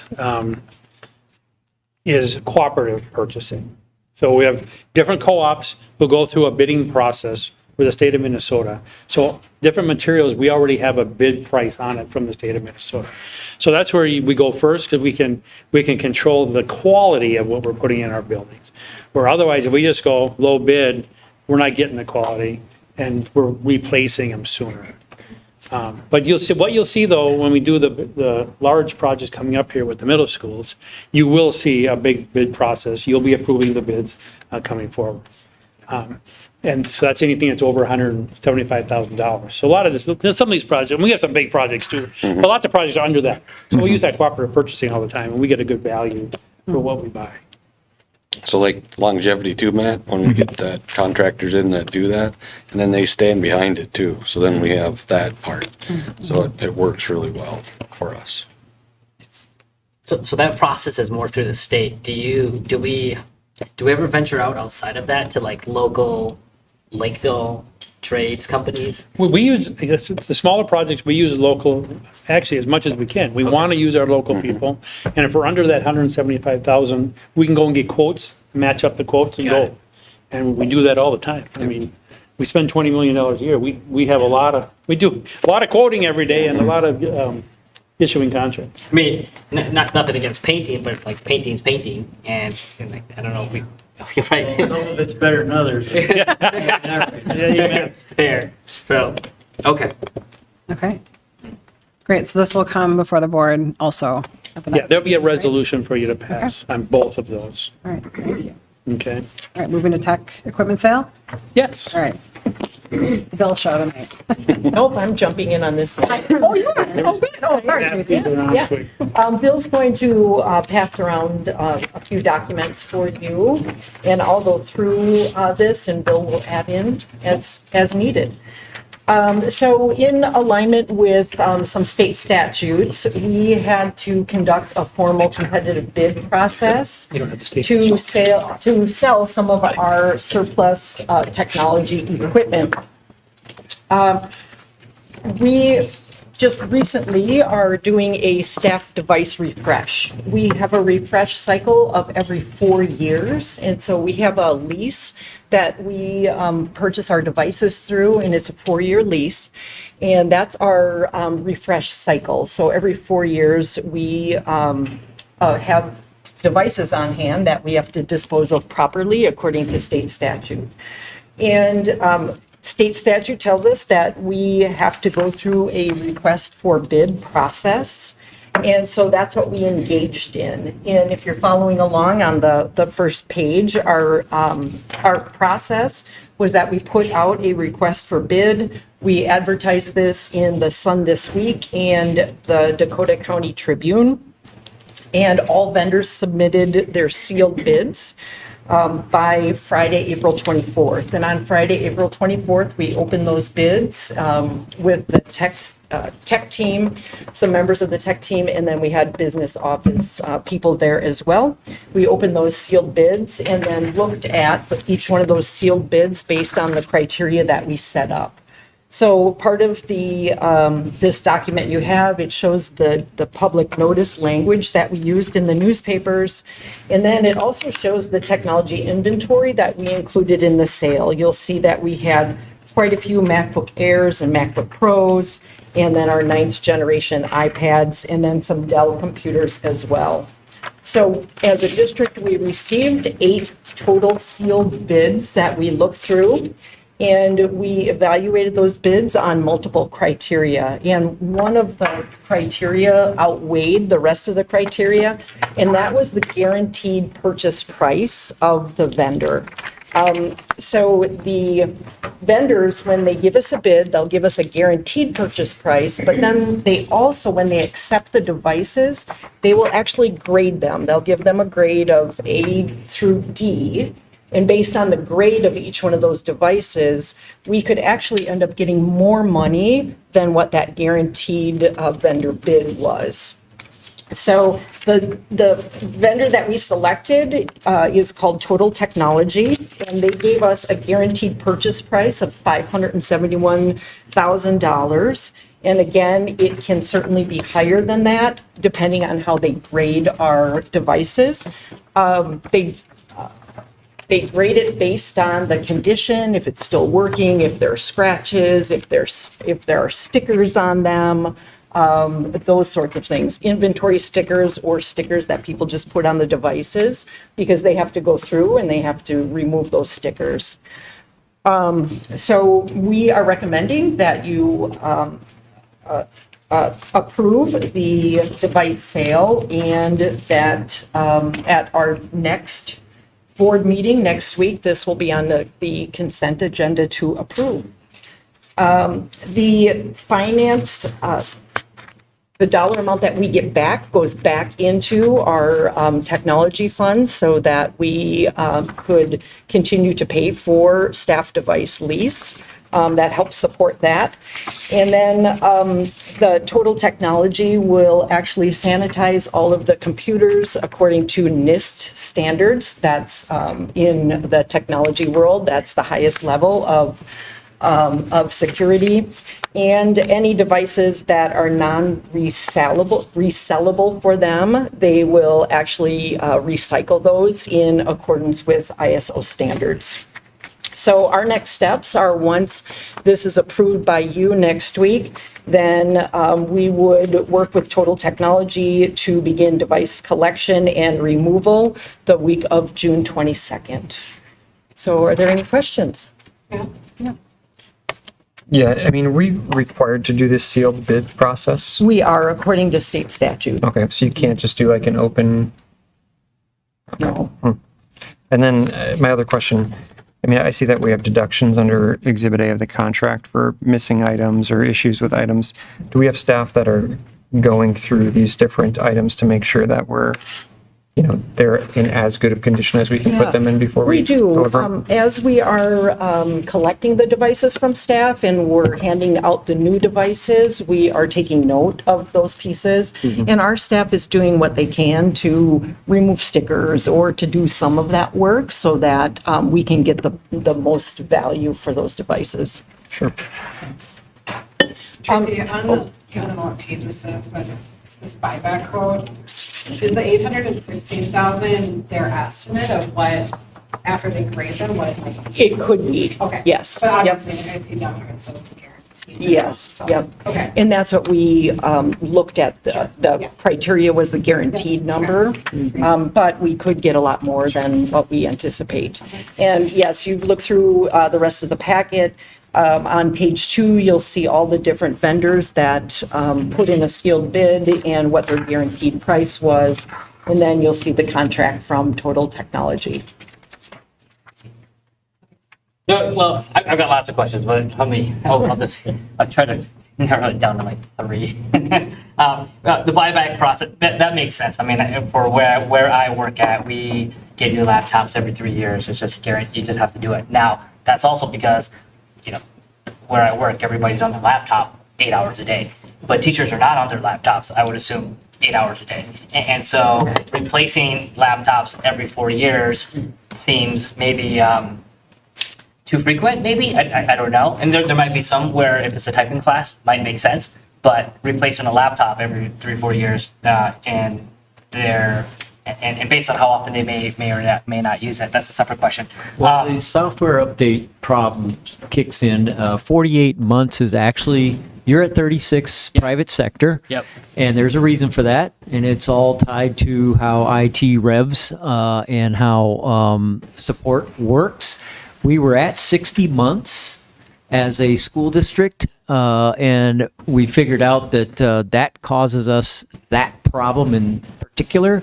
So, With software updates. yep, we got rid of desktops across the system.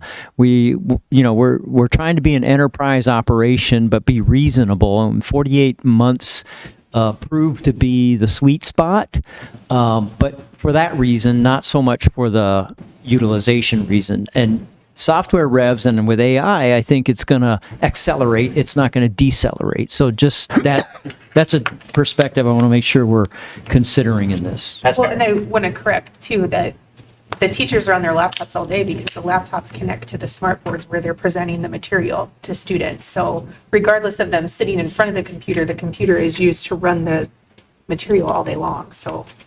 Okay. Yeah. So the second question, these iPads, I thought we passed a levy where we bought a bunch of iPads and it was like $100. Oh, we did. That was student devices. Oh, for student devices. And so, and we don't, and are we going to use them again for staff devices or is that something different? I guess what I'm saying is that do we need to buy almost 3,000 devices next year? Because that sounds super expensive. Yes, it is. It is. Okay. Yes, our staff have a computer device and they also have an iPad. Those who want the iPad will take an iPad. And we do that because when the students are working on an iPad and the staff is working on a Mac, Yeah. sometimes it doesn't react the same way as what a teacher would expect. And so it gives the teacher an opportunity to actually see it through the eyes of the student and be able to replicate what the student might see on their iPad. That's fair. Then are we buying our own and we're not leasing for the next 4 years? We're leasing. Okay, and these are the ones that we bought 4 years ago, and now we want to Correct, get yes. rid of them? Yes. Okay. And then the leasing, how much is that per year? Or, I mean, Well, 500, yeah. No, it's not that much. No, not the that much. payment right now is around $2.5 million for all our devices in the district, for the staff, or? for the staff and the students. Well, we don't need new equipment for staff. We'll talk about that in a minute, that's for next year. Next year, students are next year. Oh, so they got to renew theirs again, Yeah. but hopefully it should be the same cost, right? Budget's next. Yeah. Huh? Budget is The next. budget's next, yeah. Yeah. But what I'm hearing is that we also need to buy 3,000 devices Correct. next year. And so, Correct. and what I'm hearing from you is we're going to go through a lease route in that budget discussion. Well, the lease route allows us to get them all at one time. Yeah. I don't have enough cash to buy them all at once. Right. Right, we don't have money in our general fund just to boom, hit it. Yeah. For an example, we'll talk about it in a minute, but when we look at the devices for the students coming out, it's a $5 million Yeah. buy, right? So we don't have money to do that, so we'll lease it, spread that cost over the 4 years. And And we can afford it then. And we're going to do the same thing for staff devices, laptops and iPads and so Correct. forth. It just helps us to budget much better. That totally makes sense. Yep. The last question that I have is like, if I could buy a laptop for $400, like that seems like a good deal for me. But do we never ask parents with senior? I mean, we've got 2,000 juniors and seniors. I'm just curious, or do you have to go through the Minnesota state statute says, sorry, you can't sell them to kids? Oh, yeah, that's a great question. As part of this process, one of the pieces that we asked the vendors were if they were able to offer the devices for sale to our staff members or to our community. We don't want to engage in selling devices to families because then they might think we're the tech support too for those devices that we sold them. And so some of the companies do have the opportunity to have a buyback type thing where you can't have yours, but you can buy one that they have up for sale. Unfortunately, this company does not do that for us. And then my last question, I'm just curious, is the unit of these Apple MacBooks are like $443. Because I don't even know like, what retail is. Like, for example, are these Apple MacBooks Air 13.3, are they going to go around and resell them for $1,000? And are we getting like, because we went through the bid process and we're forced to only accept $443 per device? I'm just curious. I don't know. Can't really do anything about it. I know we can't do it. Right. Well, I will say that we got a very good bid price. okay. All right. Yeah. We're very pleased with this. Very happy with that. Yep. They probably want the chips for the tray and the copper. Other questions? Okay, so as Tracy mentioned, this will come also to next board meeting for consideration for approval. All right, last one, Bill, for Okay. you. We're going to go through the first blush of the budget and give you a overview of what we're working on since we started here back in January. So you'll see our budget process. We're getting close to that June timeline where we have to have a budget in place for fiscal 27 before we get to June 30th. So we're going through that process now. If you look at the next slide, you can see that our fund balance does continue to grow. As you can see, though, it's decelerating. And again, we talked about it many times, the state of Minnesota gave us 2.6%. But when we look at, and you can know how our union contracts are built, that we have those steps in there, that hits us about a percentage point over what goes on at the matrix. So that's why we're always seeing a little bit more cost than what we bring in from the state of Minnesota. And that's why from time to time, the school district has to do some type of an adjustment to make sure we don't go down. No? Okay, just so highlights, we look at the factors of the state revenue. The state gave us 2.69% for next year. It's $202 per pupil unit, generating here about $2.6 to almost $2.7 million. EL cross subsidy. This is something brand new in the last legislation where we actually get a payment of 25% of any EL costs that we have that we're not reimbursed for. So this $400,000 is something new for this year, which is helping us out quite a bit. Is that regardless of level of EL service? So just anything? Any cost that's EL Okay. is included in here. Special ed, we're seeing an increase for next year, about 600,000 getting generated. But the next piece is that cross subsidy. If you remember, a few years back, the state of Minnesota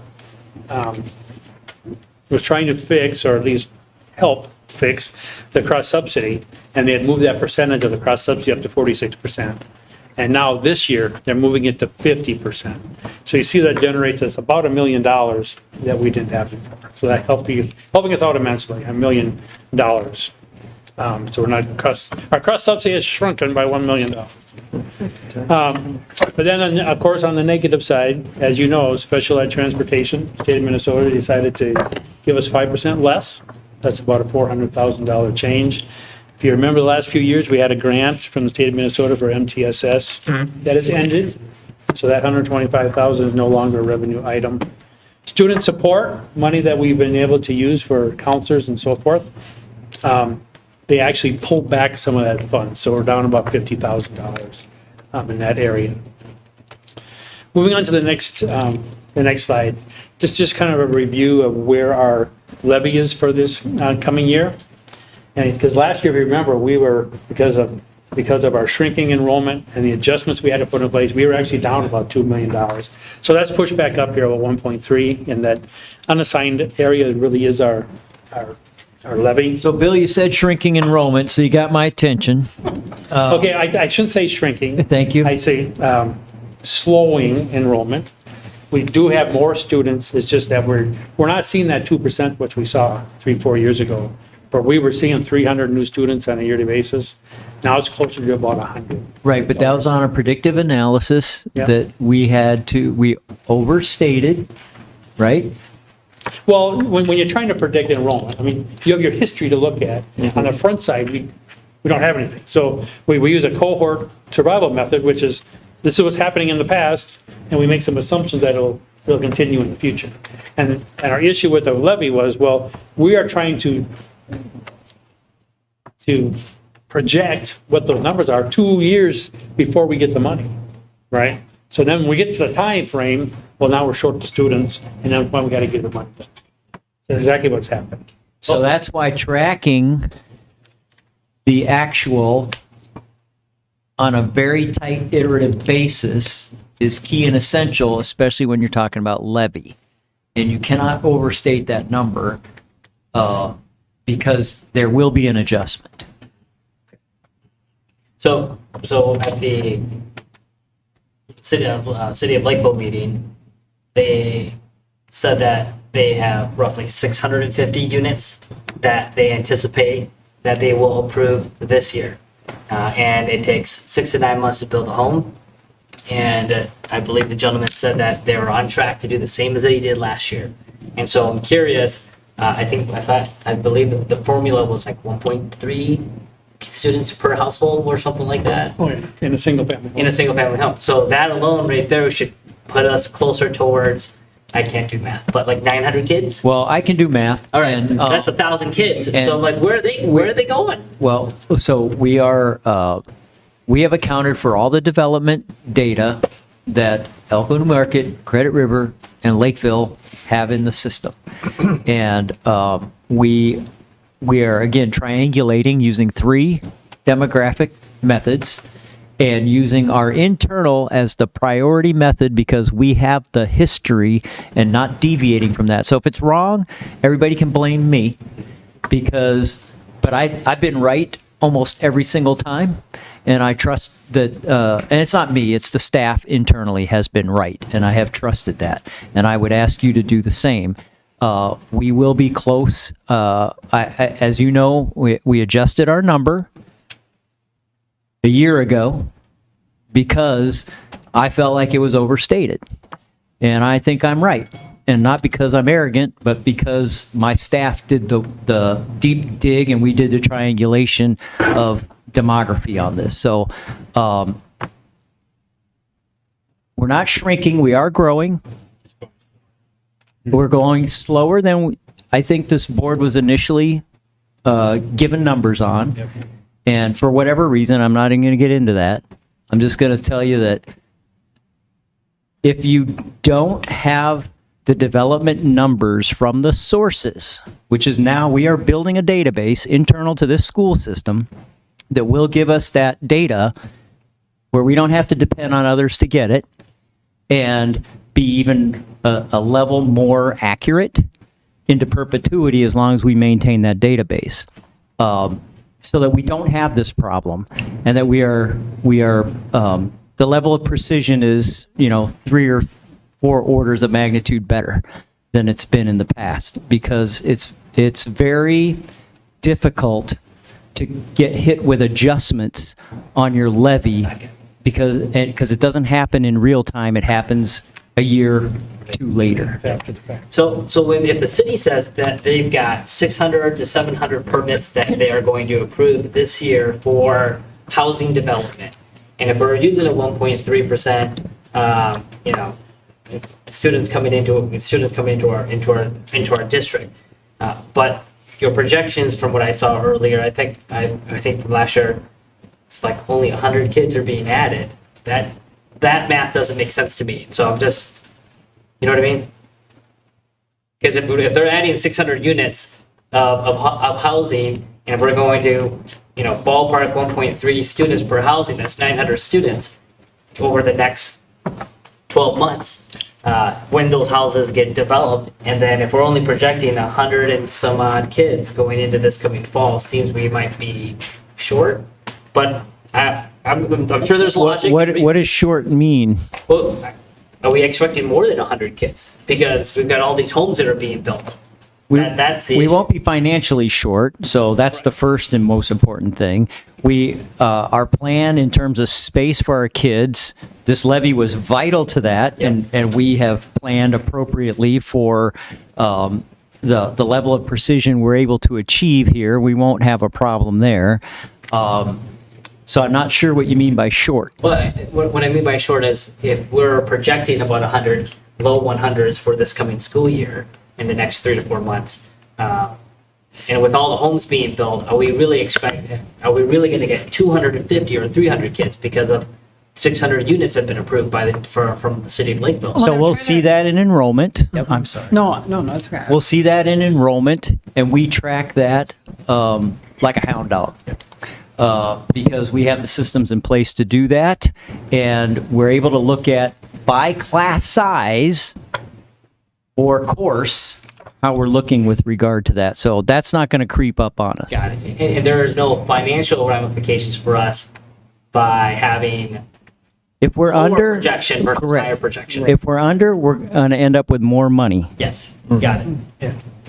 We actually get paid for the students who come. Yes, yeah. Okay. Well, and what I'm not sure about is, were all of those single family? I feel like there was some mixed. Yeah, there were like apartments. Yeah. So So, we yeah. we Not sure. we look at it by type of housing, and we ascribe a weighted value to that based on historical utilization, and that's what I'm talking about. The staff work that my staff does, we know what that is. We have those numbers, and I feel very confident that if you wander or stray from those numbers in a manner that overstates it, you are setting a condition for a situation that we actually frankly ended up in. Better to stay on historical averages, and if you exceed that, great. Just be ready for that, but not overly ready for that. Like, don't ask for more than you need. Yeah. And so then if we need to hire additional staff because now it's July and August and we're like, oh, we got an influx of 50 kids. I'm going to make an assumption it may be harder to staff that position just because. A negative. It will not be harder. We'll see it coming, and we'll know, because again, you can project your financials on that, and you're able to handle that. What the other way is the problem. Okay. Okay, very good. Okay, so overall, when we look at our general fund revenue, Again, with state sources, we're seeing about 2.68% increase. Our property taxes there at just under 9%. Our federal sources, you see a negative 4.2. Again, it's a relatively small number. This number always is matched every year, though. If we spend more, we get more, and vice versa. It's always balanced 100%. So this is not a problem or an issue. And then our local, or other, you see a small increase there at 300,000. A big piece of that is now that we do have a fund balance, we have some funds that we can invest short-term until we need it, and we're seeing some more earnings there. And that's really what's driving that number. That's the other financial sources. The other financial sources now is back to the lease. Okay, so for iPads for the students for next year, the state of Minnesota, our accounting rules is when we go into a new lease, we've got to account for the full cost of that particular lease. And we'll see that in a minute. You'll see the cost in that area go up, but we also show it here as increased revenue. So it just balances out. The number is the same. Okay, that estimate is at $5 million for that lease for next year. So that's why you're seeing a $3 million increase here, but it's balanced out with the cost on the back. $5 million is the total cost for the full term of the lease for all of the iPads. Yes. They want us to account for it in the first year. Okay. I can't explain why they want that. It confuses a lot of people, but that's what that's about. Okay, and when you see the statements at the end of the year, the financial sources, other financing sources actually sits in a whole different area. It doesn't sit in the revenue. Is it 3 years or 4 years? I forget. I'm sorry, what? 4 years? Yeah. Okay. It's like 1.3 million per year. Yeah. Okay, so then the next slide, I just put this in just as an overview. You can see that state sources, we definitely get most of our money from the state of Minnesota here at almost 70%. Our property taxes there at 27%. Of course, we have some local, or other local dollars, and the federal, again, a very small piece. Federal really is only two pieces. It's a piece of special education dollars that we receive, is about $2 million, and our title programs. So that 3 point whatever it is, can't remember what it was, we just looked at it, but that's our federal dollars, and that's what they're for. Moving down to expenditures, looking at our salaries and wages, you see the increase overall there at 2.43%, which is very reasonable, what I would expect. Employee benefits, of course, we've talked about this. That's the insurance piece that increased immensely going into next year.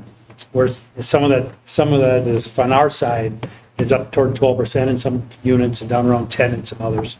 But overall, we're seeing there 9.5%. Purchase services, we're seeing a 2% increase, pretty normal on a yearly basis. Supplies and materials here, a little bit higher. Capital expenditures, again, you're seeing that $4 million increase. Well, that's entirely due to the lease that's planned for next year for the iPads. There's some insurance pieces and so forth that are relatively small. So you see that our expenditures are up about 6%, where the revenue is up about less than that. And that's why we see that narrowing of the increase in the fund balance. Hey, so I filled up my gas tank today, and it was like $91. Oh, it was $91, and I don't have a fancy car; it's just a Buick. But is that impacting? Does that impact us now? I mean, because over the past 3-4 months, I mean, I don't know what Schmitty and Sons charge us. Okay. There's just an article about Are you this. filling with diesel? I wish I had a Tesla now. Just so you know, the electricity generated for a Tesla is still fossil fuel, so you got that problem. Okay. Yes, but anyway, when how it are you comes to- forecasting that? Yeah, that one's very difficult, but we're looking at current pricing, and we don't know when that's going to go down or if it ever will go down. So that's been built into the budget. Okay. We have an escalator clause in the transportation contract where we share in that increased cost, half with Schmitty, half with us, any pricing that's over $3.50 a gallon. So you see that fuel now is running around $5.20, but you take the tax off, we don't have to pay the tax, so it's about $5. So we're sharing in $1.50, so that's 75 cents a gallon for the district right now. And you're forecasting that dollar amount for the next school year? Because We have to. We don't know. Yeah. Okay.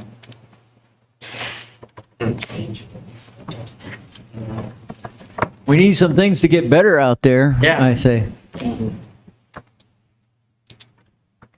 So again, just a pie chart just showing how the programs are split out. You can see that general education, of course, is our biggest piece there at $90 million, and our special education, they're running at 45. Instructional support, really in the, for the classrooms, they're another almost $30 million. So by far, a majority is going into the classroom. When you look at that pupil support, that's really, most of that's transportation. By far, I think that budget's almost $12 million. In what one? Sorry, Bill. What? In Oh, the okay. pupil The dark support, green. that's almost entirely transportation. $12 million for transportation. Thanks. But what would it cost to get our own buses? It's gonna cost more than $12 million. Yeah, you don't want to do that. We get the maintenance, and those tires are expensive. We don't have a facility, this is no Yeah, good. Yeah. Okay, then I just gave you a fund overview, so you can just talk briefly here on what's happening in the other funds. Student nutrition remains strong. You see, looking at another little bump, actually up in that fund balance, which we really don't necessarily want. We want it to stay about the same. We're about in the right spot. Community service, as you know, they've been running a little short. They're balanced, small increase to their fund balance to try to repair that negative number that they have. Our building construction fund, again, we just passed the levy. We'll be borrowing some money. I have 50 million in here. We're looking at taking that 130, 39 and actually splitting it over different time periods, so we're not paying so much interest. So we'll do 50 this year, probably 50 in the next year, and then we'll finish off the third year with a third borrowing, so that we're just not paying interest. All the money sitting in the bank. Okay, so that's why you're seeing that. Anyway, that's why that fund balance is going up. Debt service fund remains approximately the same, which it should. And we collect tax money to make the bond payments. Our trust fund, again, that's almost entirely scholarships, stays about the same on a yearly basis, bring in and spend out, what we get. Now, the internal service fund, of course, this is our insurance fund. We're projecting, in 26, as we finish up this year, about a negative $500,000.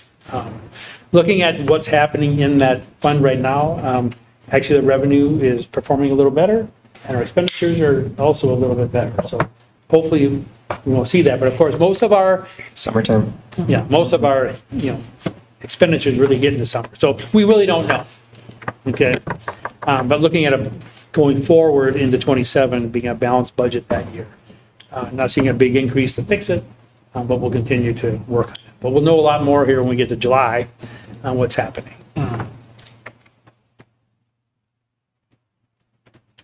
So just a quick overall,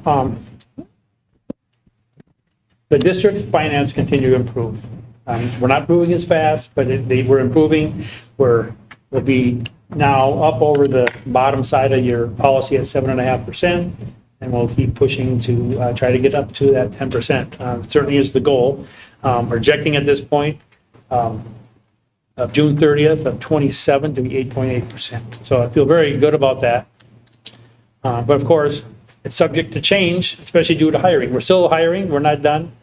When we put these budgets together, I do try to be very conservative. So if we have open positions, we're still trying to hire for an example, when we look at the health side, we do put a family health tied to that position just to make sure we're not short.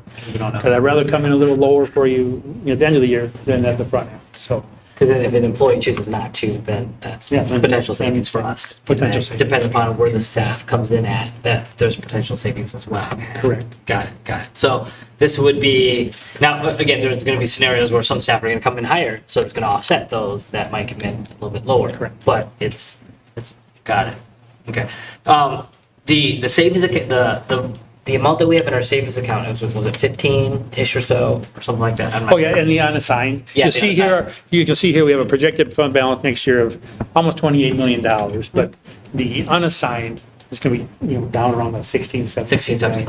What do you do, because you have that invested, what do you do with the earnings of that investment? Does that continue to stay in the Well, it shows Unassigned? up, it shows up as, yeah, it's unassigned, it shows Okay. up in your revenue. Yep. On the other. But are we spending it is my question, or are we leaving it in the unassigned so that that can kind of like grow on its own? It's just part of our revenue. So we take our total revenue, we take our total expenditures, yes, and our fund balance is growing. So I guess you can argue, yes, the interest is there growing the fund balance. Yeah.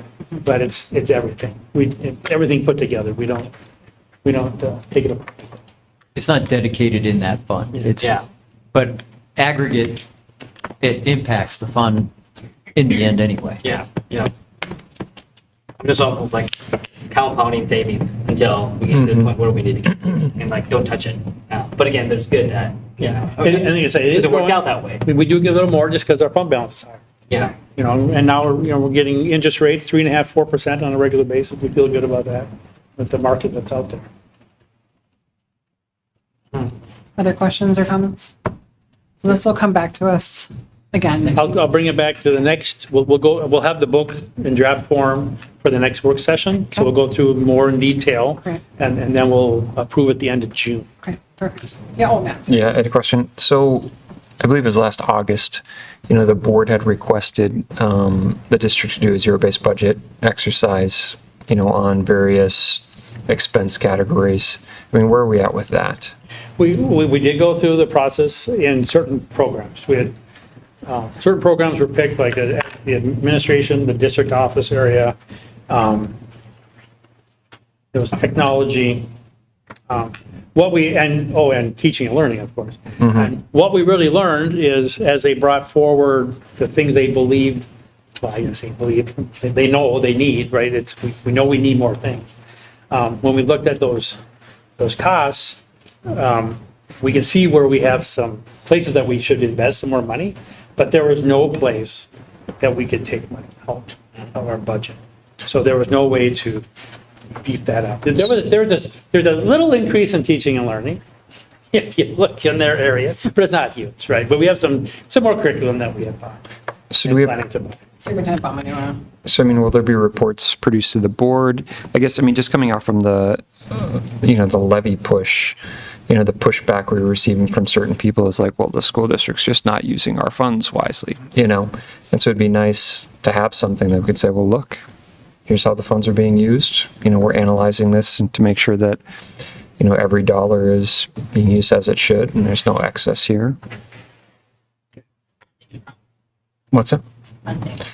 I know, but it'd be nice for the district to be able to provide some more transparency to kind of. We did the exercise. 100%, And this yes. is what we thought that we needed, this is where the money is going, this is how it's being used. Here's how much more that we think we probably could use, but this is what we have. Well, I can get a Some sort of- physical report to the board on that exercise. One of the things, I'll get your report, and at Yeah. that time, we can talk about what our budget is and what it is not. Curly? Can I just clarify, Bill, is this the first time in a while that we have had the expenditures exceeding the revenue? For when we're looking at the general fund percentage? The first time In a while. in a while. It's very close. But yeah, as they say, it's narrowed quite a bit. Right. We have some money that is in some restricted areas, which we're going to use.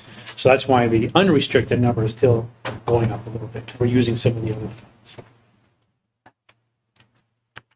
So like I say, eventually in a school district, it's going to start coming down and the adjustments have to be made. There's no other way. We don't, any way to generate any other funds than from the state of Minnesota and by the enrollment that we have.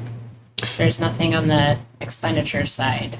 So obviously, we're always needing more than we have, but Correct. well, I feel like this is the first time we've seen this. yeah, but that's what we talked about when we were doing, our largest contract with the union, the teachers union. It's like, you can't overspend, otherwise it trickles down and it's just going to burn you somewhere else. And we do have a funding problem from the state, which no one seems to want to address. And a big problem from the federal government with special education. Hey, Carla, are you referencing Yeah, say the general fund, the revenue of 220? Or what are you looking at? I was just looking at up top in terms of the general fund revenue. The 11.6 versus Oh, yeah, expenditures. but when you look at the total, when you look at the fiscal '27 budget, revenues, 226 million, Yeah. and the expenditures at 225. Yeah, you want to go down to fiscal year 27 fund order. So is it narrowed? Absolutely. Yeah. But we do have more revenue than expenditure. Okay. Great. Brian, do you have more? Yeah, I think that, well, yeah, two questions. One, with these, with this upcoming budget, any material changes from a staffing point of view? I know that we added some staff last year from counselors. Anything, any material changes, just out of curiosity, because I keep hearing we don't have enough recess adults with 300 kids outside playing during kindergarten. And so does this budget solve that? Or it doesn't, it does not? They receive the same number of hours per student that they did last year. Yeah, okay. And so nothing really changed in regards to staffing going You're hearing into that next year? from staff, from parents, from, Principals, well, just a couple, maybe one, well, two now. There's a presentation on it. Yeah, there was, yeah, like, these kids are wild during recess. And then and all you've about the got, grants. maybe wild is being dramatic, they're having a good time. But there's, what, one adult, maybe two adults outside? Anybody? No, all right. All right, well, if it's not, More than one. if it's not an issue, and if it's not in the budget, It is an issue, it's a financial issue. And, I have to cut somewhere else to fit that, to add more in there. We haven't finished our enrollment processes, and the priority goes to staffing our teachers in our classrooms, special education, general education.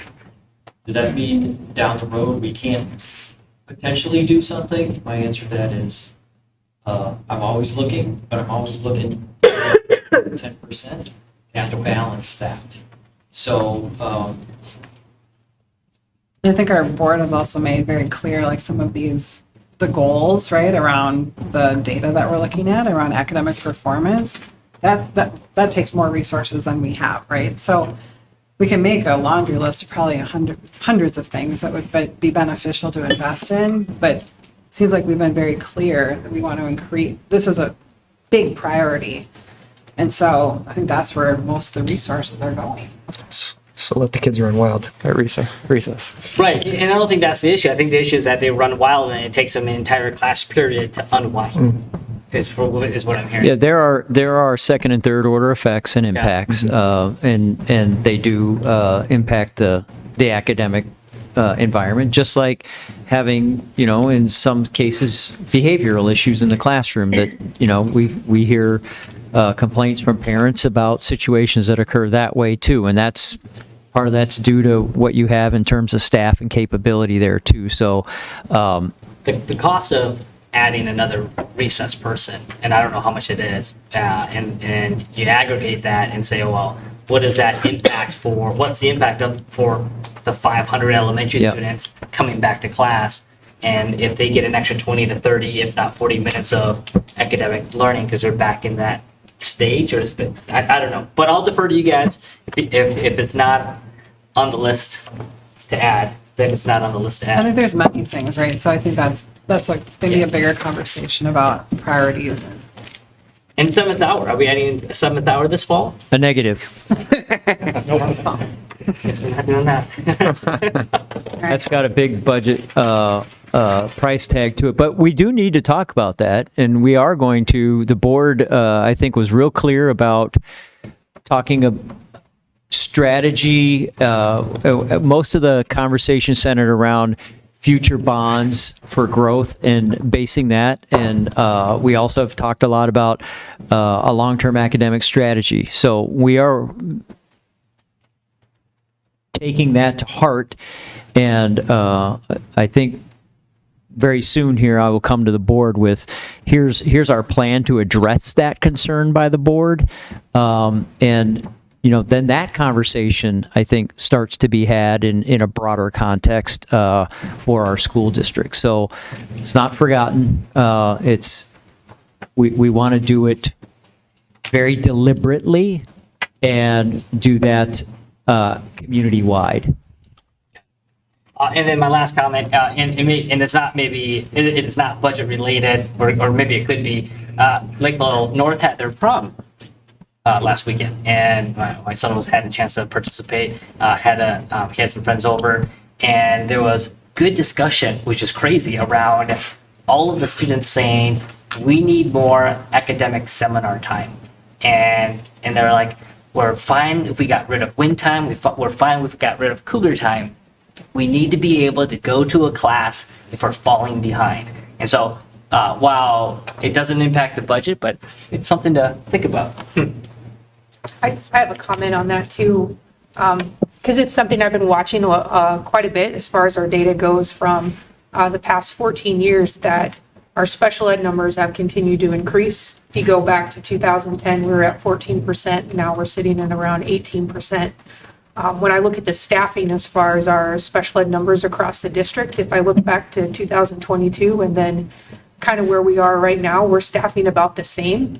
When you think about like our percentages increasing that much, you would expect the same increase to happen within the classroom, our FTE for what we're doing for special education. I only bring it up because I do hear a lot of chatter and receive a lot of emails from teachers based on caseload numbers in special education. And if the district or board is going to discuss, what's our cap or what's our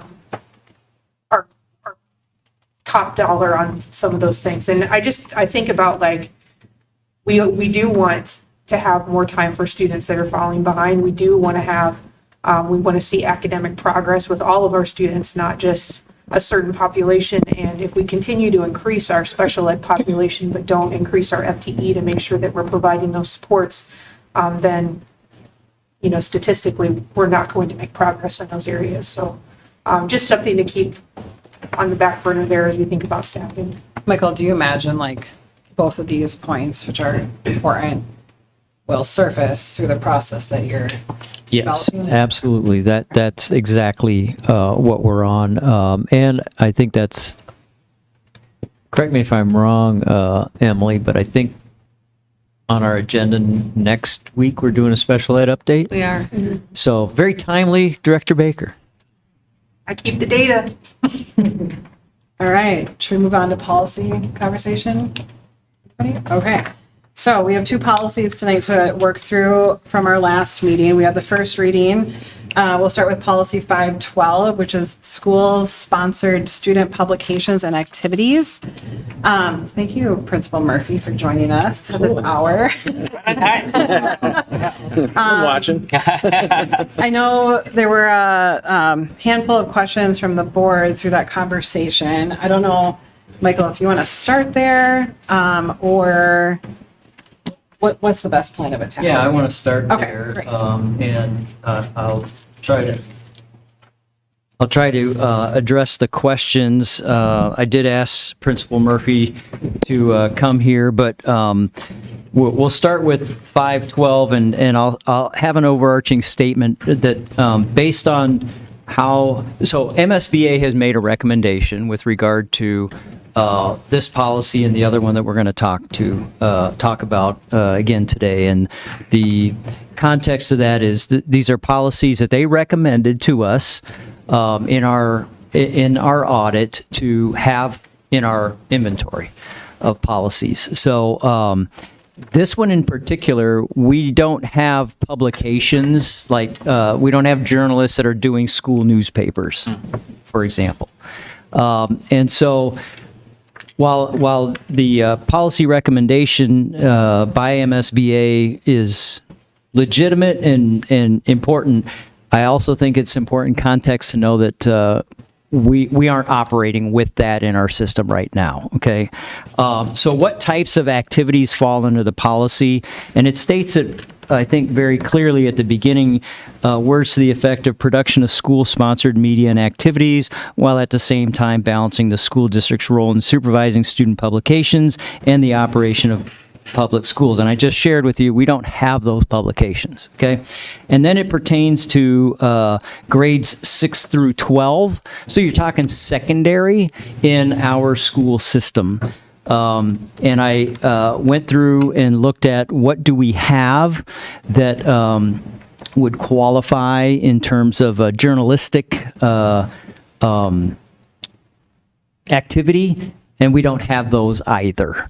So what we do have, and the policy does reference things that are academic in nature. So like in our program of studies, if you have a class that's media related or publication development related, those aren't part of the policy, and neither are yearbooks. So I think a lot of times when you pop in your head, you say, oh, yearbook, that's a student publication. So I want to just make sure we're talking about that within the context of the policy as it is articulated in the draft that you all have. One of the other questions was, who reviews controversial content? Who decides what is appropriate? And I'm going to say two things. One is, I think I have a relationship with our principals, and it doesn't matter if it's related to this or other potentially controversial issues, where I think they feel very comfortable picking up the phone and calling me when they have an issue or concern that would rise to, say, somebody's written something or done something that is obtuse. But what our practice is in our system, it's a tiered assessment. So in this particular case, as you read the document, it would be a school advisor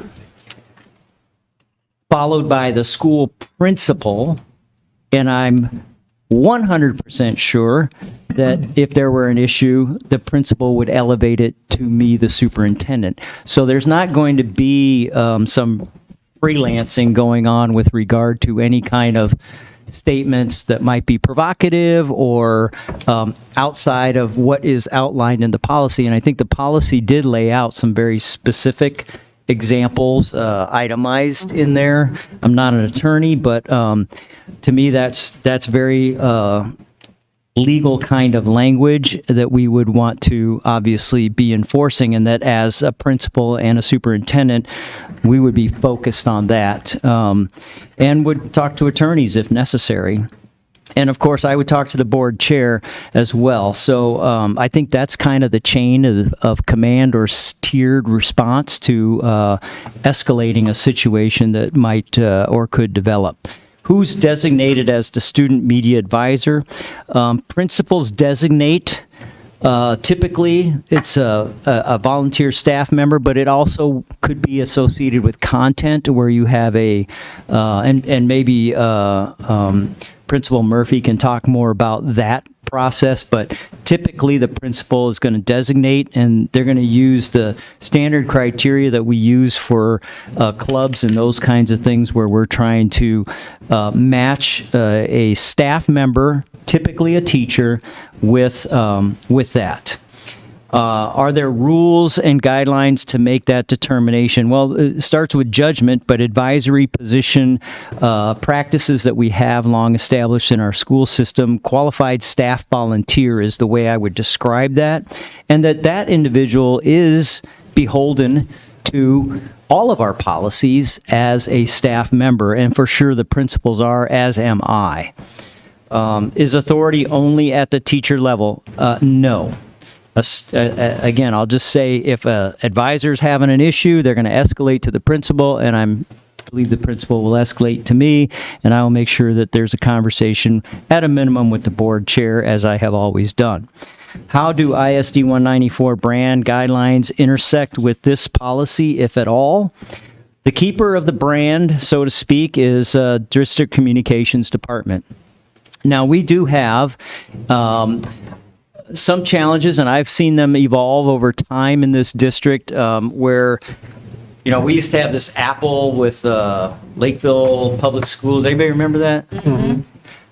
And then we transitioned to the current kind of branding device that we have now, and we have, when we do presentations, they're all kind of set the same way, and we try to brand ourselves that way. And You can look at the All for 194. It's got our branded colors. So I think where we get into some gray area with this is not so much with student groups per se, but more with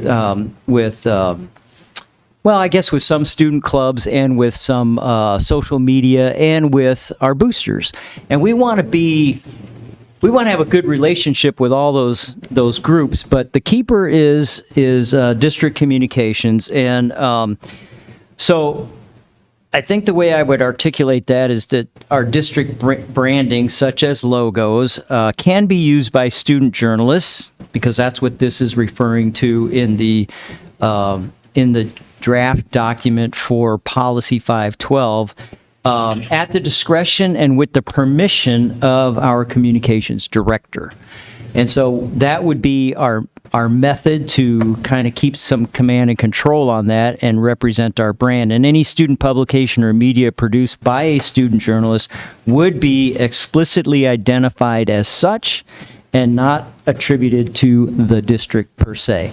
So you get into those kind of bleed over lines, I would say.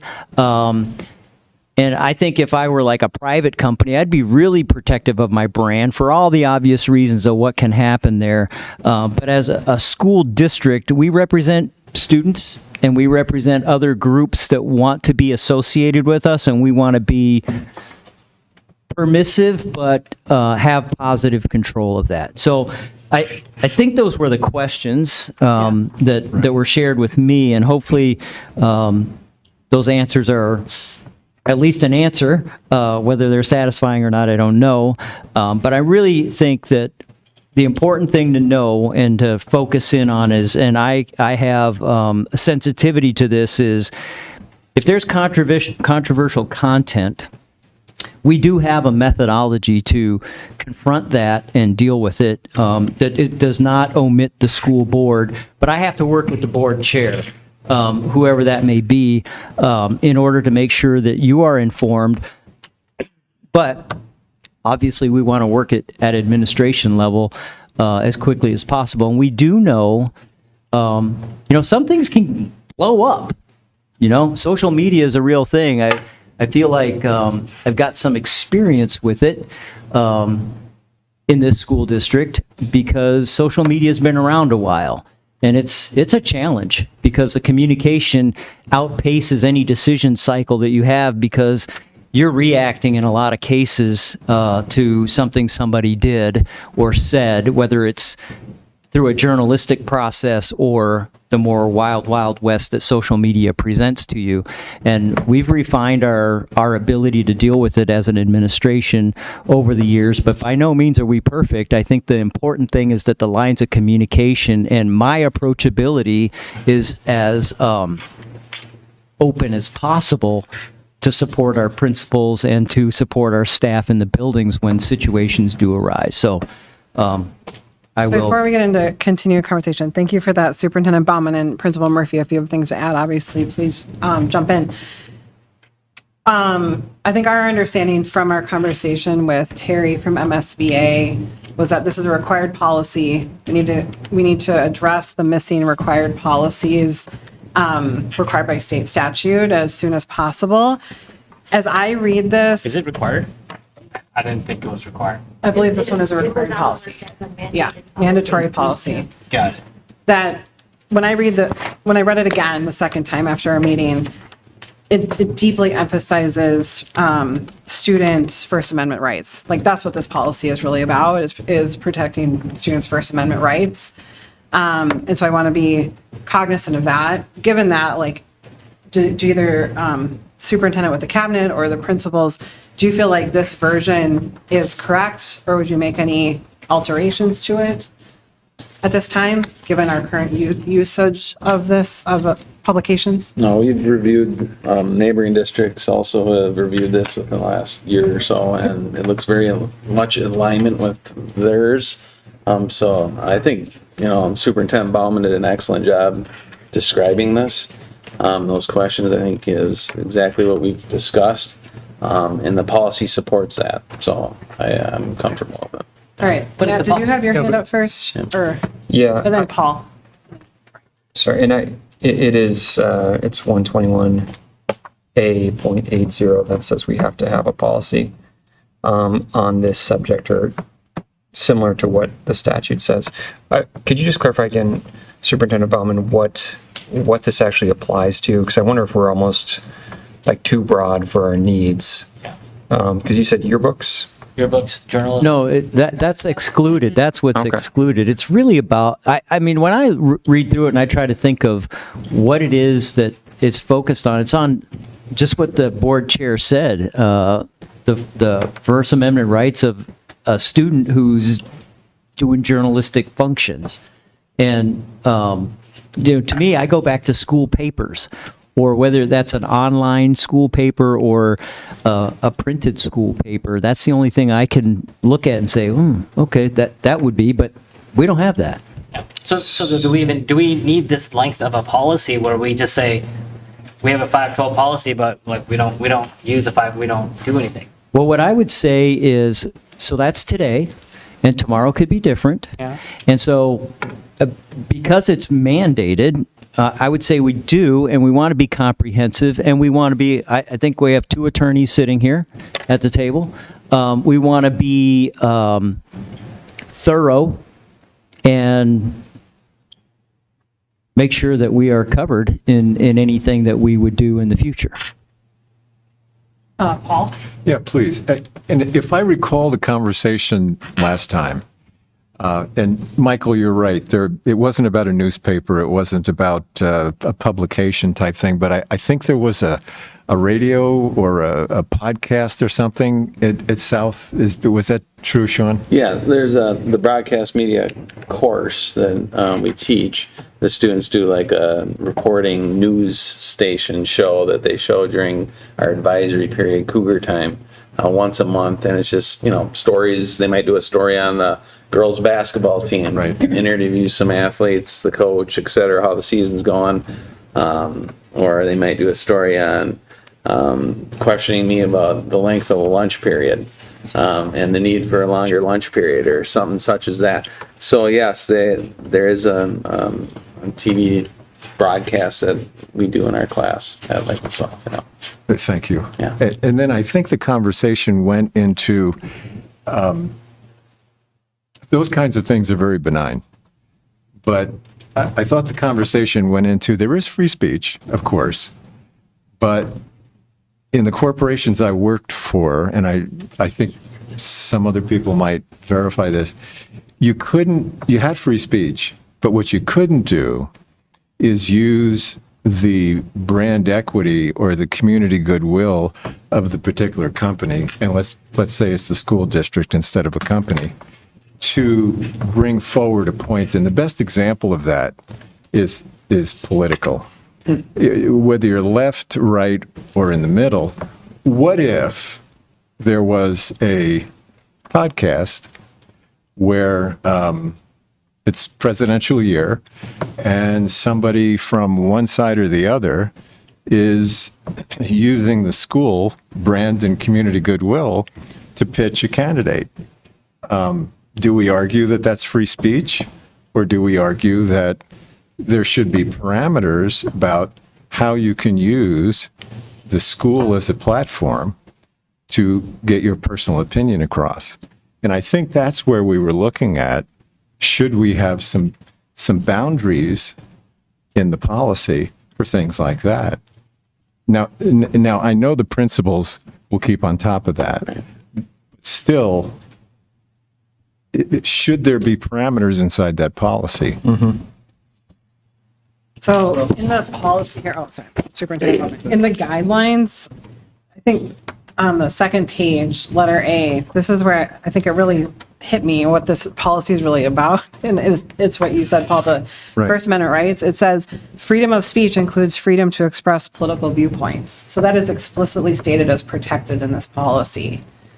That is required by federal or state law, according to MSBA. Yeah, and Right, U.S. Supreme but you- Court case Tinker versus Des Moines kind of set the standard across the nation with regard to what students can do. Now, staff, different matter. Yeah. And I I understand your point, sir, and I would not dispute what you're saying. I just know that I've dealt with this in other context, but still a political context.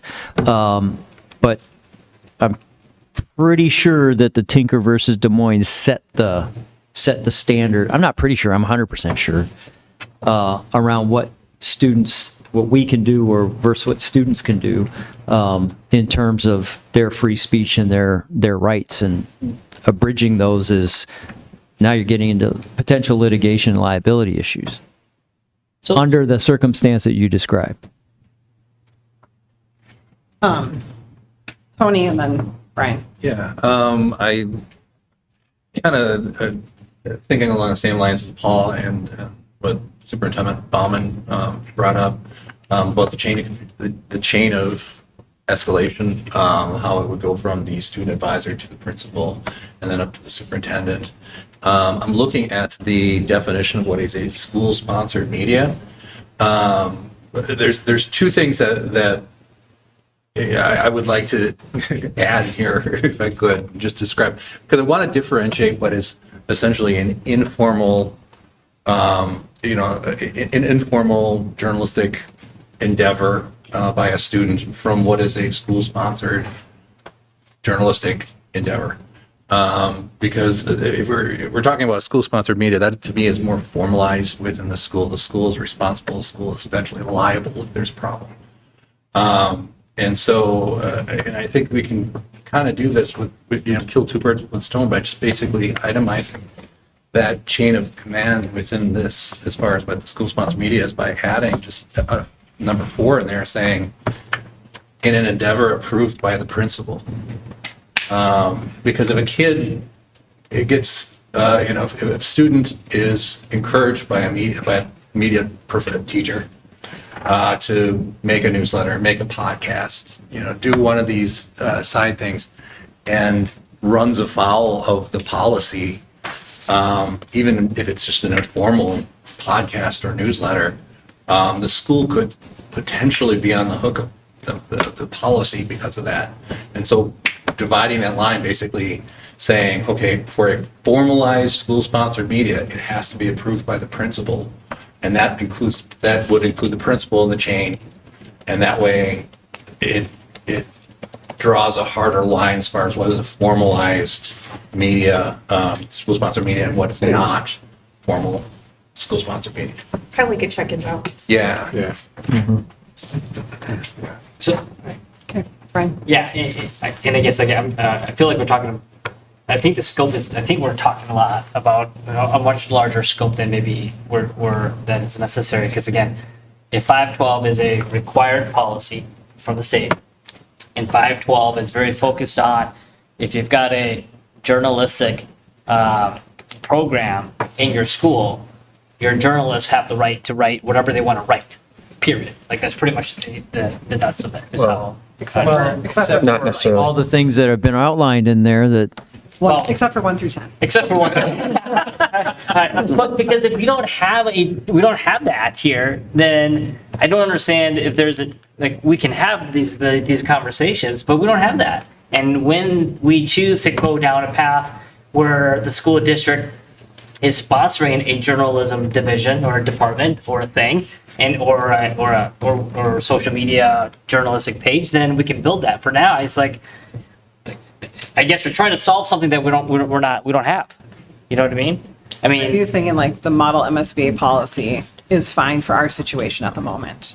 the MSBA policy is fine for school districts who have a journalism department, and they send that out. We don't have one of those. No, it's not a department. It's like a student newspaper. It would Well, be like we don't a have co-curricular but we don't activity. have a student newspaper. Right. We don't have any of these things that 512 would really cover. But we're still required by law to have the Right policy. to do it.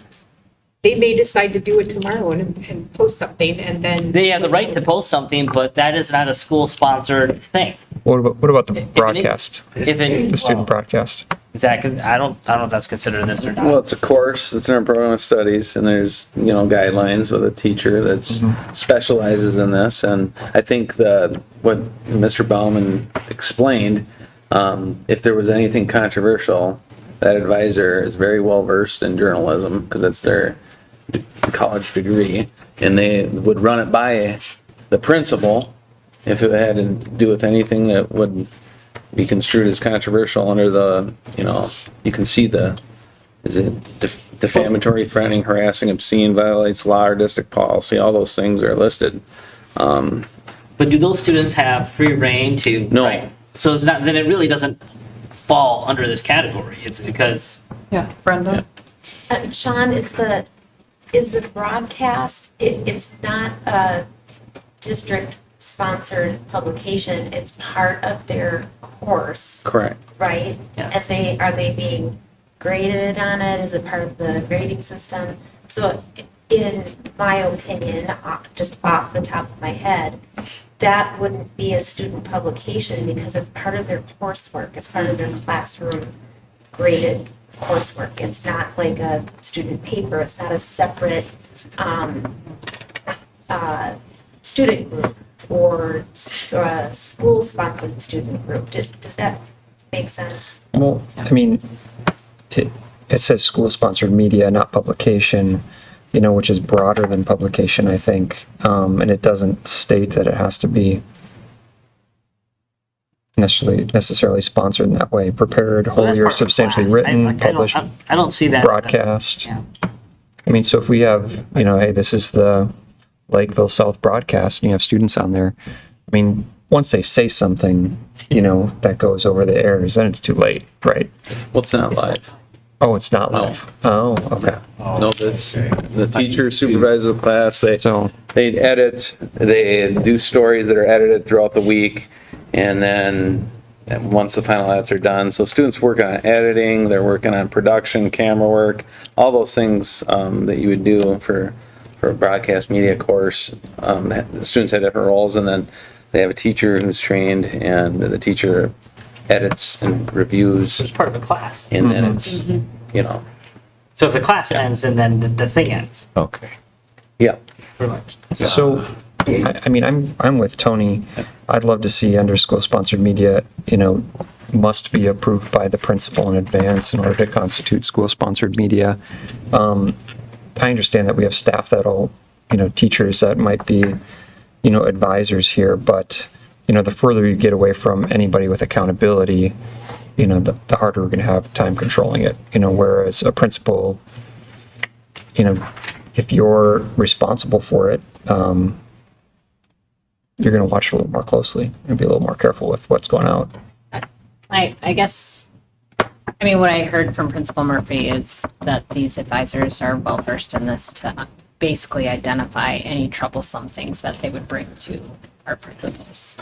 And that's typically, and the way I've had it explained to me, and again, I'm not a legal expert, however, they don't want that because then it puts us in a liable state. Well, the aim of the policy is to protect students' free speech rights and what they can do, but there's an order, a sequential order that the person's in the classroom working with the students. That's the principal's not.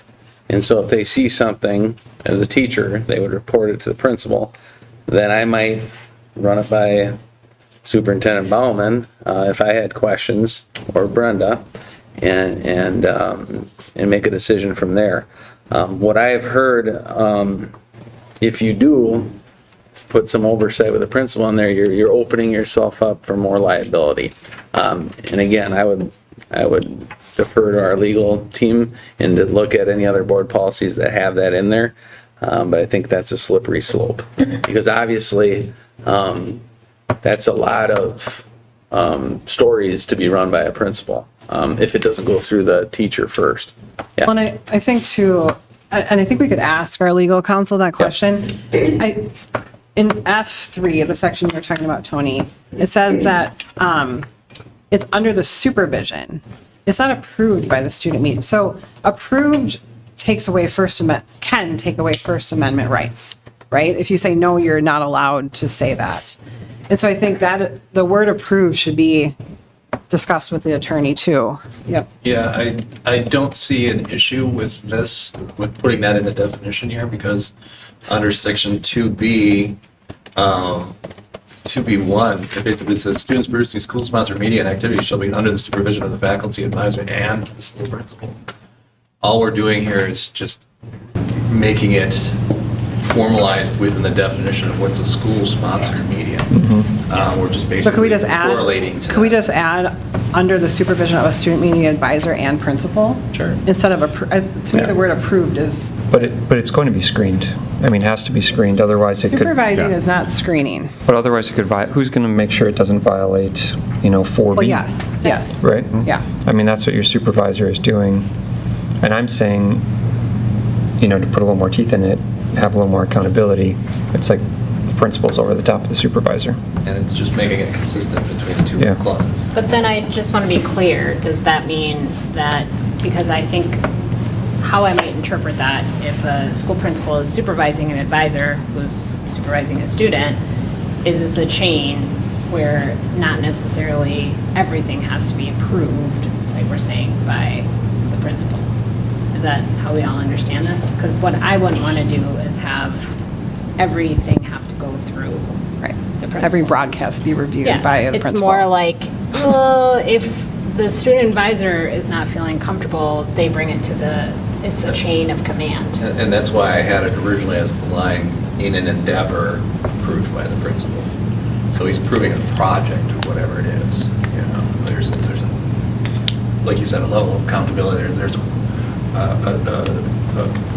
actual formalization of the project, of whatever's going on. So you're saying Because if like it's an informal, what I really want to do is I really want to differentiate, as it was pointed out, social media is so prevalent and it's so easy to create informal That's right. publications, informal newsletters, informal podcasts, informal, just lots of different things. And I really believe there has to be a differentiation and a formalization of what is a school-sponsored media item and what is not. So you're saying like if South wanted to create a newspaper, the principal would approve, yep, go ahead and create a newspaper. Well, I don't think it would happen that way. I'd have something to say about it. I mean, the issue you're running into is if you're going to open up the forum, you're opening up the forum, right? And we saw that before, and then who's going to pick, and that's what we're saying, what is the school activity that's being approved? And then who's determining what's allowed to be spread out there? Because you're going to get students, you could run into students who are saying, well, they broadcast about this, well, I want to broadcast about this, and saying, well, you're discriminating against me because you're not letting me say that. So somebody has to be, Well, the person the advisor would standing- do that, the principal would do that. In the point of controversy, the superintendent would weigh in. But when it comes to the free speech element of this, the Supreme Court's already ruled on this, team. Right, but not if for we- school. Going Not for back to Brian's publications, though. point, Yeah, we're like belaboring this policy that something we don't have. it's a problem we don't have. We're trying to fix something that's not a problem. Yeah. Why wouldn't we just go with the model policy? Well, 'cause And the if model things policy start, would- sorry. but if we hear from our administrators in 6 through 12, because that's what the policy is about, Yeah. that, no, we need to look at this because there's big issues coming up because of things like you're mentioning, Matt, then the board looks at it and adjusts the policy. Like, why, I guess why are we spending all this time on this? Well, I don't think it's something that we really need. We don't need something we as need it let me legally. rephrase that. We don't need something as robust as this. We just need to have a policy. The state statutes, and Terry was very clear. They don't care what's in the policy. You just need to have a policy. And so when we talk about school-sponsored media, I think we got to be very clear what that means, because when I think of school-sponsored media, could that also mean when the social media post of students for a basketball game is coming up, like South versus Apple Valley, and they post something on Instagram with the athletes? Is that considered school-sponsored media, or are we defining school, or is this policy defining school-sponsored media as official publication, official newspapers, official websites, official whatever? And if that's the case, then we need to have student journalists that do those things, and we don't have any of that. Like we don't have a student journalist in our high school, do we?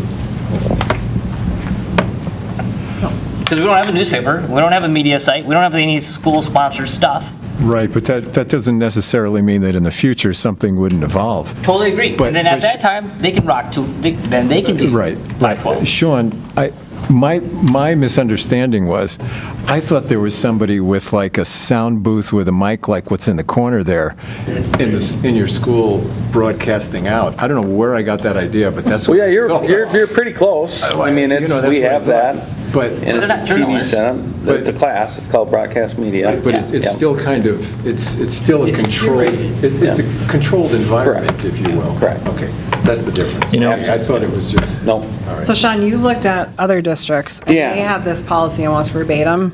Yeah, and I think, you know, what we're kind of discussing here is something called prior review, where a principal would review things, and it's a slippery slope from everything I've researched on this, and actually, you know, Governor Walz signed something in May of 2024 that protects freedom of Minnesota's public and charter school student journalists, and I think it kind of pertains to why many boards have updated on this, and I've read, it's called the Minnesota's New Voices Law, and so I've kind of read through that, and the dangers of having prior review as a principal, and the liability that that can put you in, because it violates some of these freedom of speech. So obviously, though, if we have a class, and it's, you know, very structured with curriculum, I would expect our teacher, and they do a phenomenal job of this, anytime any storyline may be, you know, considered controversial or whatever, they'll run it by me. And they do that. They have for years. Because, like I said, they're very well trained in this. And we don't have, to Brian's point, an issue because we don't have, you know, like a live radio show where students are doing their own stories and it's school sponsored. We just don't have it. Now, do some students go rogue and do things like Barstool Cougars, which you've seen many high schools across the nation do that, and it becomes very inappropriate? Yes. And It's not school sponsored. It's not school sponsored, and it's something that we investigate for harassment and bullying, and we address, though, all the same. But ours are very controlled, they're curriculum based, yeah, they've. I would be curious what other school districts are doing who don't have a school-sponsored media division or department or whatever. And if they're putting 512 out, cool, then fine. But if they don't have a journalism department, they don't have a whatever, and they've got a condensed, shorter version, I think we should explore that. And we're creating a policy for something we don't even have. What if we ask MSBA that question, if they know of districts Yeah. that have a different one, if Yeah. they're not doing this type of activity? And then we could ask our attorney about the principal review, kind of given. But I also want to be cognizant of us hearing from one of our principals saying that doesn't feel like a comfortable position to put him in. Yeah. Yeah. He just said that. Well, So yeah, that's where I feel like us putting this in policy Right. because we believe something, but our principal is saying that is not a correct, right? Like, I just don't know that that's a practice that I've seen. Right. And it's called prior review. I've discussed it because I have had the same concerns that you have all brought up when I first became a principal. With, you know, and back then we had a newspaper. And it used to be distributed during lunch. Because I had a situation, I had a parent that was upset about an article about a student. And so this was a young teacher I was working with, and we had these long conversations. And he knew way more than I did about, you know, freedom of speech and journalistic practices and all that stuff. And he had brought up prior review, which is what the legal term is that they use for administrators, you know, reviewing First Amendment rights. And it's a slippery slope. And I have not seen, in what I've researched from other districts, a policy where a principal would have that responsibility of prior review. And so I would hope that we would run that past legal and best practice, you know, before we would implement something such as that. And it's not like I'm trying to get out of work or anything, because believe me, I want to make sure that our stories are, you know, are well run and very, you know, basically everything that's listed here that is not happening. And they give you the examples of what can't happen, so. So we could ask our attorney about, for knowledge, I'm not saying, about prior review. We'd ask MSBA about other potential models. I mean, Matt, is there anything else we need to address in this policy? Well, I mean, the statute itself is a lot shorter than what this policy is. You should read that. Did you read it? What's that? Did you read it? I Yeah, didn't I read mean, it's not very long at all. And it says, I mean, the requirement at the end says you have to have a policy that's must adopt and post on the district charter website, consistent with this section.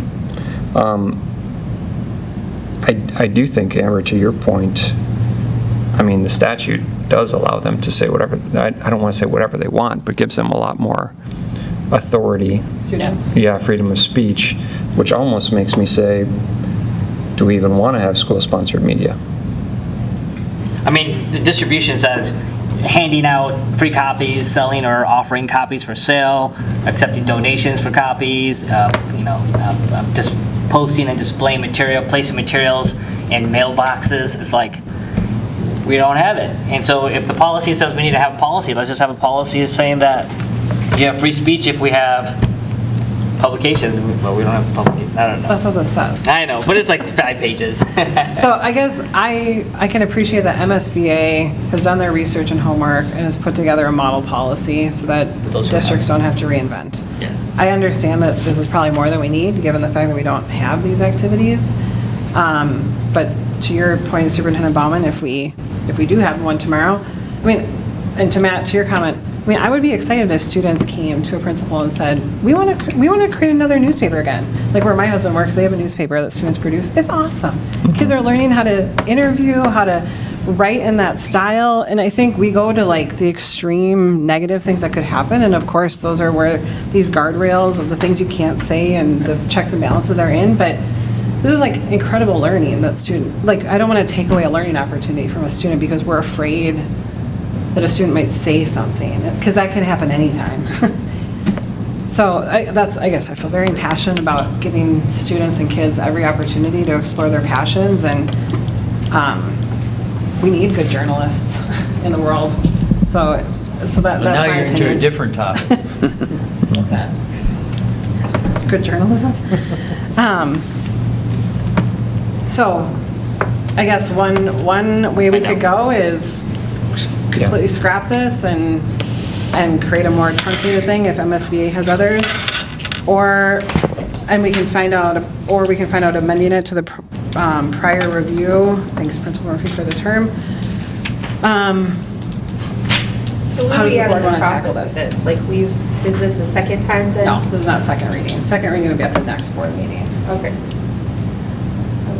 So we could bring back this information, and at that time, if people felt like we should amend the policy, we could make that amendment recommendation. Are you going to bring it back to a working session, or are you going to bring this to the next board meeting? The plan was to bring it back for second reading to the next meeting. However, if the board felt like we need more time, we could table it. So, I mean, we have nothing right now as far as the policy is concerned. So, yeah. Does this change the status quo? Not really. I mean, we're in the same spot, even if you adopted this. right. So, So homework is ask MSBA and ask our attorney. Are there any other homework assignments for this? Okay. Oh, go ahead, Mary. Can we ask the attorneys to just confirm that school-sponsored media is specific to like journalism, like newspaper articles or newspapers or digital or non-digital? Just because if that scope is now wider, and then I'd love to know what's included in that. Because again, if you've got athletic program managers posting things on social media saying there's a football game, because they post things like that, is that considered school-sponsored activities? And can they post whatever they want to post? So maybe when It's does, done at the supervision of a student media advisor. It would be. And it's not. Was that? It's not. But according to the definition, it would be. So then are we not going Under the to? condition that you just described, which Yeah. is not. because those aren't, That's a question. For example, the football games, I see tons of Instagram posts. And so are they school-sponsored media? Or is this particular policy and the state statute specific to student journalists that are tied to a newspaper, which we don't have?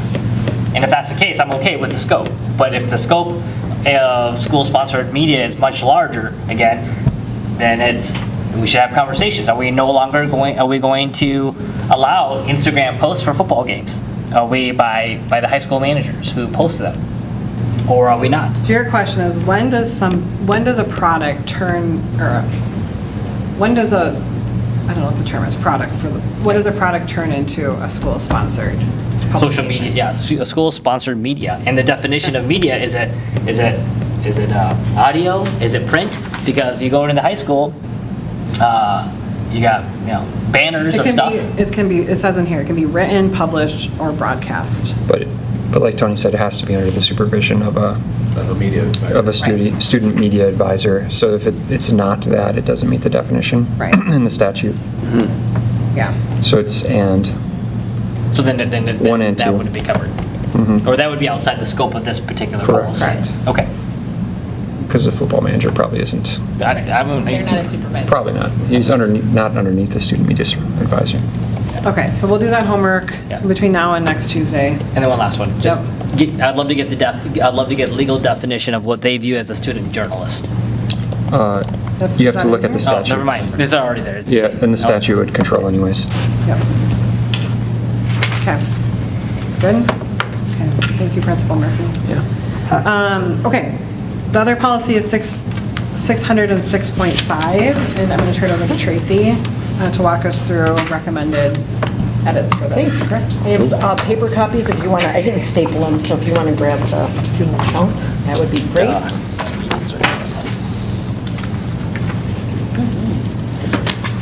Okay, policy 606.5 is around library materials. Based on what we learned from Terry Morrow when he came to visit us, we learned that this is a required policy, and much of the wording in here is following state statute. So there are limited areas that we could actually make changes to. As part of our work around this policy, we brought in our subject matter experts, our digital media specialists, and our teaching and learning team to review and recommend the edits to this policy. And we also reviewed the state statute that aligns to this, and we looked at the language on the policies of some of our surrounding districts. Not a lot of our surrounding districts have adopted this policy yet, so we had to look for that, so. Yeah. Did we ask Terry Morrow to highlight in red the content that is from the state statutes? I've done that on my own copy, so do you want my copy? No, it's okay. So if we have a question, I can let you know. You can ask. Yeah. Because when you say most of this, I'm like, all right, then. Which parts? Which parts? Yep. And I'll Can I just add, Tracy, that I think this was on our agenda last meeting, and if you remember, we didn't have Tracy there, and so moved it to this meeting. There are many things within this policy different from the one we just looked at, where the district needs to insert practices and/or terms, and so that's why I think you see more red line in here. Yeah. You know. Depicted in green. Yeah, sorry. Yeah. The green line. Red line. So there's a lot of things that we need to It tailor. totally makes sense. Yeah, okay. And then we can, and not for you, but like later, like I'd like to see a version where what's in red that is from the state statutes that we can't really change. That makes sense. But you've got your version. This after. I can get a copy of it. Yeah. Can I ask, would you like this to go? Would you like me to go through the entire policy and then discussion afterwards, or do you want me to stop at each section? I don't think you need to like read each sentence, but I think. Yeah. All ones. Just where changes But are. I think just where your recommendations and changing of their policy, or not change, but what you were added, yeah. Okay. Okay, in our general statement of purpose, I'm going to bring you down to line 29, which, line 33, and this is an example of a note that Chair Cameron was just talking about, that the school board can choose to revise this portion above. And the recommendation that the committee that came together has added is on line 29, which is talking about per Minnesota State Statute 134.51, a public school library must not ban, remove, or otherwise restrict access to a book or other material based solely on its viewpoint or the messages, ideas, or opinions it conveys. And the reason why we added this statement was because we wanted to clearly articulate the central purpose of this policy, which is ensuring that library materials are not removed solely because of a disagreement with a viewpoint or an idea. This policy overall generally reflects this principle, but we felt that adding this language provided more clarity around what the state statute was asking us to do. In the review of other districts, they also added this direct quote from the state statute. So then striking line 33, the note that allows the school board to choose to revise the general statement of purpose. As we move down into the definitions, we are recommending on line 64 to strike the note that the school board could add a sentence around what the district's libraries are referred to. Ours are called media centers or libraries, so we don't feel that is necessary. As we move down in section B, line 69, the library collection consists of the library materials made available to students. We recommend adding "and staff" because it broadens the intended user base of the library. Our staff do use the library on a regular basis too. As we move down line 88, we are recommending to strike the note there that talks about that we can change the term library media specialist if we don't use that in our district. We use digital media specialist in our district, but the license required by these people is a library media specialist license, and so we were okay with keeping that language throughout. As we move down, line 93 talks about the responsibility for selection of library materials. And line 95, it says that the school board recognizes the expertise of the district's professional staff, who would be the library media specialist on staff. On line 112, what we are recommending is to add that the selection of library materials is not only the responsibility of the library media specialist, but we want that to be in cooperation with school district administration. And we are recommending that so that the responsibility doesn't rely solely on just that library media specialist in the selection of those library books. As we scroll down in that same section to line 128, we are recommending that we strike the note that talks about the Minnesota legislature adding that piece. And just so you are aware, that whole section above is exactly from state statute. The responsibility of selection of library materials from line 93 all the way to line 126. That is directly from state statute. So Brian, if you were wondering that piece. As we go down into line 131, which is the selection of library materials, our library media specialists felt that this read exactly the way that we have it in our library procedure manual. So word for word, they agreed with every portion around the selection of library materials. Therefore, on line 172 through lines 182, we recommend that we strike those notes. And what those notes are telling us is that our school board could it says, the first note is saying that you're encouraged to ask our resident experts. And then the second note is saying that you could choose to adopt similar selection criteria for classroom library materials. Our recommendation is that our classroom library materials fall under policy 606, which is around instructional materials, not library materials. So we've recommended to strike those lines. As we move down to line 184, it is stating that the library media specialist would consult sources and specialists experienced in library materials to help them develop that collection. And the note that's there, we recommend striking that the school board may choose to identify specific sources and specialists in this paragraph. Our digital media specialist team is highly qualified, and they are reaching out to state groups and other experienced library media specialists to help give them feedback on their library collection. Something that isn't highlighted for you is D in this section. Library materials that are outdated, inaccurate, and no longer useful for curricular support. It says may be removed. And one of the pieces that we are recommending is at the end of this policy, we added a cross-reference to ISD 194 policy that we have already on how we dispose of library materials. So we just wanted to add that cross-reference. The other section is on line 200, gifts and donations of library materials. That is also a cross-reference at the bottom, which talks about donations and gifts to our school district. So I just wanted to highlight those pieces for you. On line 218, we move into reconsideration of specific library material.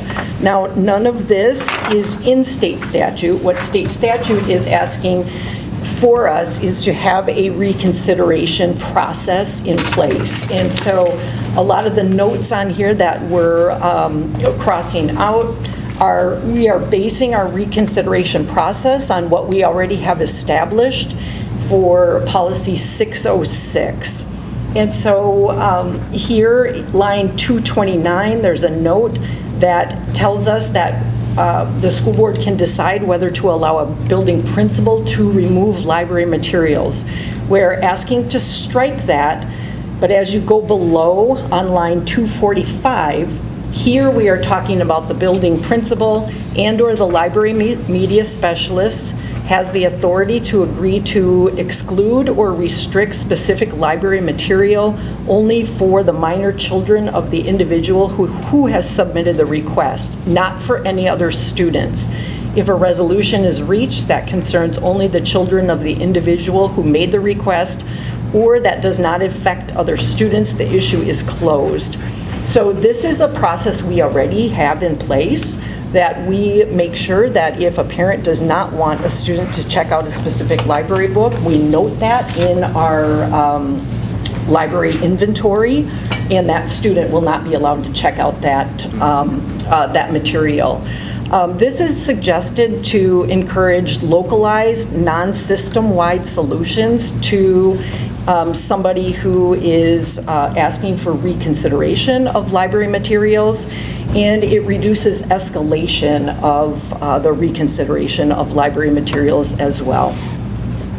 On line 251, all we're asking here is to change that to number 4 since we added a number 3. As we move through that reconsideration of specific library materials process that we're going to set up, we go to line 270 that we have recommended to add. The use of challenged resources shall not be restricted during the reevaluation proceedings. This was added into the other school districts' policies that we reviewed, and the reason why we're adding this in is just because somebody is asking for reconsideration doesn't mean we should take away that library material for everybody in the district. As we move down in number 2, which is on line 273, this is talking about who are the people that we want to have on our reconsideration committee. And we agree with all of the people that are listed here. On line 283, it says 1 library media specialist. We are just asking to strike what's in parentheses because we do have a library media specialist.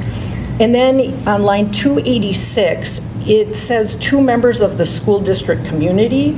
We are asking to strike that and add 2 members of the Teaching and Learning Advisory Committee. And we are asking for that because we have a Teaching and Learning Advisory Committee who are the committee members and staff members who come together to talk about and advise our teaching and learning department. So we would like to use them in this manner because they are maybe some of the people who are more, they've gone more in depth around our teaching and learning practices. So we think it would be a great recommendation to use people from that advisory committee. On line 292, we are asking to strike the note there that is just talking about that you can go ahead and change the list of committee members if you'd like. As we move further down around line 315 and below, this section is talking about that the school board can decide whether to allow an appeal of the review committee or if the review committee's decision is final. And our group that came together to talk about this, again, we want to model it after policy 606, which brings together a review committee, and that's where the decision rests. We think that it's important to respect the decision of that review committee because we want to make sure that we are creating a consistent, structured review process. And we don't want to have repeated reconsideration of the same material over and over, or people just bringing it to the next level. We talked about that school board sets policy, and it's that review committee's job to apply that policy to any type of materials that are asked to be reconsidered. So we are asking that we strike from lines 317, I think that is, all the way down to line 340, and then to state or add on line 342 that the decision of the review committee shall be final and binding on the district and shall not be subject to further appeal. I think there was something I missed. On line 296, we are recommending that we add a date or within 20 working days that the review committee would discuss the reconsideration, because we don't want to say to somebody, yes, we'll reconsider this, but we'll do it a year later. We want to make sure that we have some parameters around that that are reasonable for us as a district to pull that committee together. The next section on line 345 talks about the challenge report, and there is a note there on line 362 that we are recommending that we strike. This is saying that the language in the challenge report is verbatim from the state statute, and all that's asking is for us to, if we do have a reconsideration, that we have to report that to the Minnesota Department of Education. On line 364, it's talking about prohibition on retaliation. And on line 369, again, that wording is directly from state statute, so we'd like to strike that note on line 369. On lines 376, we are asking, as I talked about above, we wanted to add Minnesota state statute around contracts and donation of surplus equipment because we want to make sure that we're following legal guidance on how we remove books from our library and then how we accept donations of any types of library materials. And then adding striking on line 383 under the cross references, changing MSBA or MASA model to ISD 194 because we have both of those policies, 524 and 606. And then, adding on line 386, ISD 194 policy 706, which is the acceptance of gifts and how we accept donations. Thanks for walking us through that. Questions or comments? Perfect. All Thank you, that was very thorough. Matt? Yeah, I think there's I don't know if it'd be a gap or just a inconsistency in the policy. So section 4D, reference. line are you on? Sorry, 114. Now, the school board may decline to purchase, lend, or shelf, or remove access to library materials legitimately based on, and has the criteria below. But there's nothing in the policy that talks about the school board actually having any sort of oversight or appellate review of any challenge on any of those bases. I believe the school board ultimately approves library materials, correct? That does say that in there. We never bring all of our library materials. Like we've to delegated you. that authority. Right, that's correct. Yes. So what do you think it should say there? Like the, Well, I mean, if we have the authority, which we probably do by statute, shouldn't there be an appellate review option that goes to the school board for a final say?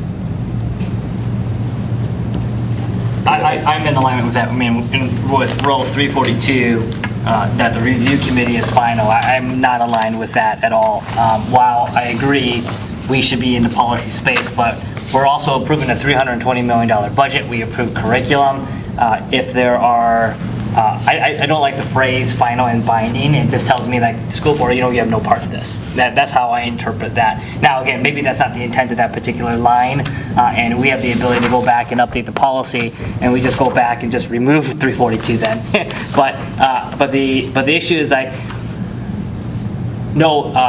the staff are employees of the district, and school board members are residents of our community. And if I'm told by an employee of the district that my voice doesn't have a say in these kind of materials, that doesn't sit well with me. And so it is up to, in my mind, school board members and your responsibility, because you're charged to educate your students in your community, and you're voted by your community members, and that has a huge part in the education process, in my mind. And so that's just a 2 cents, that's all. Go ahead. Yeah, I mean, again, this could be a touchy subject, politically hot too.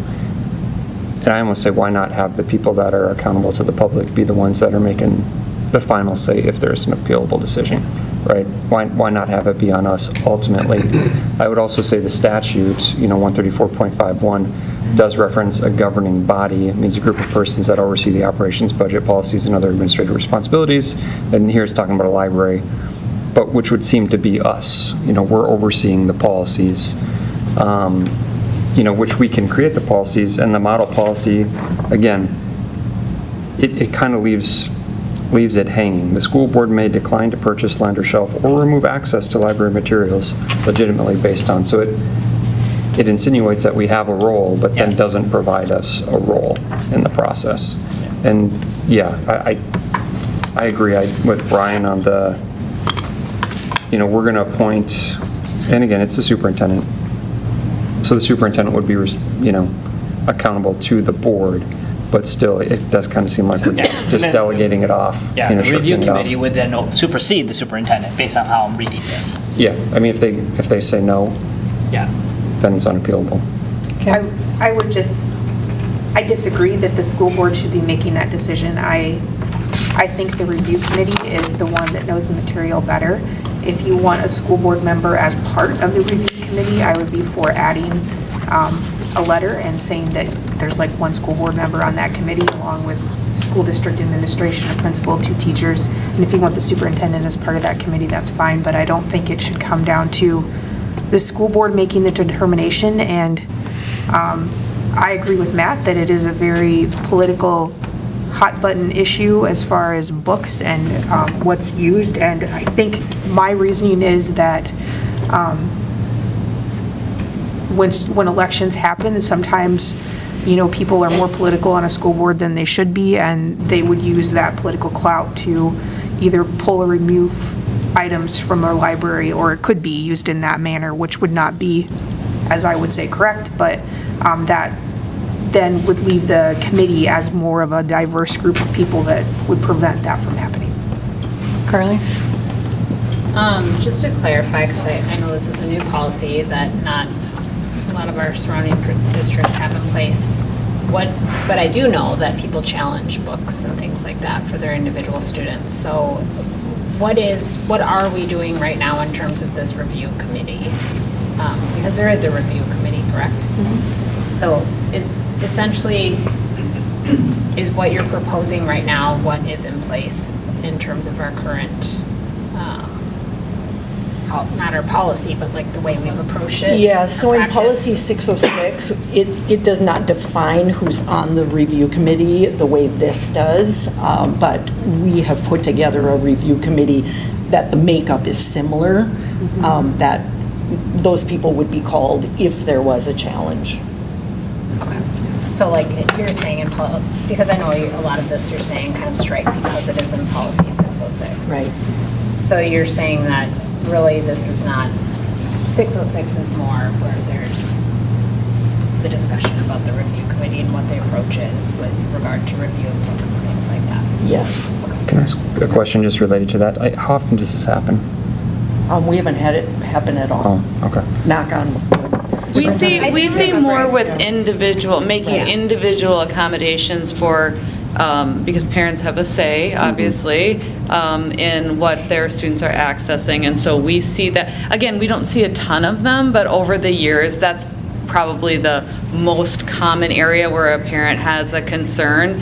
And that's an easier process than this is. This is, we're talking a district-wide something versus an individual accommodation. So we make individual accommodations all the time. We've had a couple of parents come to public comment that way. Yeah. Well, and I think I'd be a little bit more in line with Kim's concern about us looking at every book or any challenged book.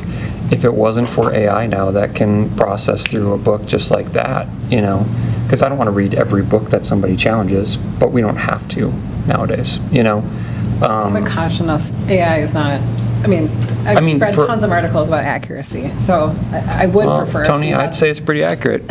For searching terms and accurate. concepts, yeah. It's accurate up to a certain, and the LLMs have been trained on. So it's like anything that would be relatively new, it's not going to have a lot of. Sure. And that also doesn't subtract like a particular board member's view on certain things that would influence how they might review, or like how a board on the whole would potentially act. But the policy provides a consideration, like these are the limited circumstances, because again, even on politics, we should have books on a wide array of politics and a wide array of viewpoints. But, when we're looking at pedagogical things based on age appropriateness, because I think that's the challenge in a number of cases, at least that you see online, and maybe it doesn't happen here.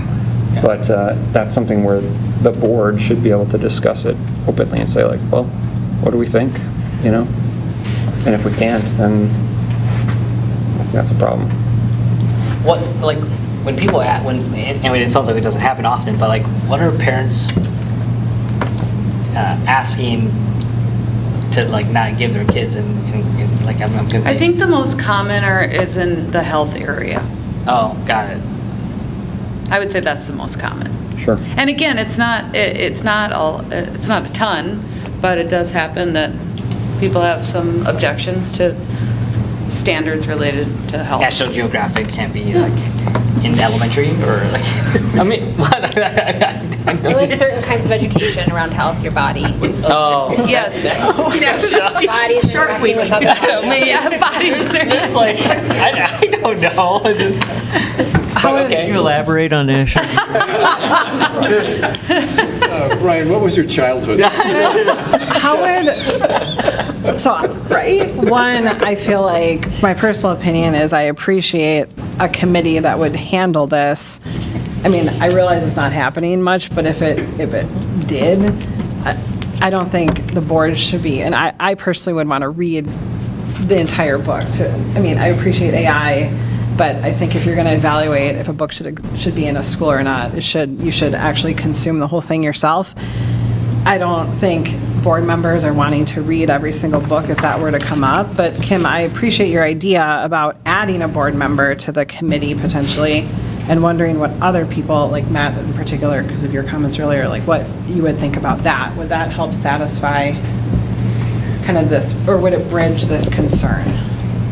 I mean, I still think it leaves the gap in the policy, which the policy just doesn't, that 4D doesn't necessarily make sense.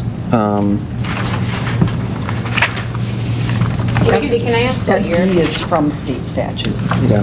And if you have like a committee that's made up of so many different people across the district, it would then make sense that that would be the final, Yeah, because. because otherwise then it leaves it open for them to continue to complain about the same material. Mm-hmm. And then you also have the connection of like, we have board members on the teaching and learning committee. Mm-hmm. So you already have that board member connection. So there's already a board member that would have some input on that when it's brought to the advisory committee. And then if you put a school board member on it, then that leaves a pretty wide range of opinions and topics on it. I get what you're saying, because then it sounds like, well, what if I disagree with that and they viewed that that book was okay or something? But then we have to have a point where we can end it, otherwise it'll be a never-ending cycle. But think we're the end. the parental aspect of this really, I think, is the key. Which they can do. You can do it for a specific student. But let's just play what if. If we took that policy as is, Yep. somebody could still make public comment in front of the cameras and say, this book is whatever. Yeah. As elected officials, which we all are. Can't do anything about it. I'm sorry? I'm sorry, go ahead. No, I'm sorry. Go ahead. I'm saying we couldn't do anything about it due to the policy. Yeah, that's the Well, problem. that's where I'm going. Yeah, okay, that's where I'm going. But then I So- also, I can play your devil's advocate too and saying, I don't want you to make the decision for my kid to read the book. And if you don't like your kid reading the book, then go through the process as a parent. But then you don't. Paul, do you want to Then you don't finish? vote for Yeah, us. if Yeah. I may, let's come back to the parent and the parent's rights.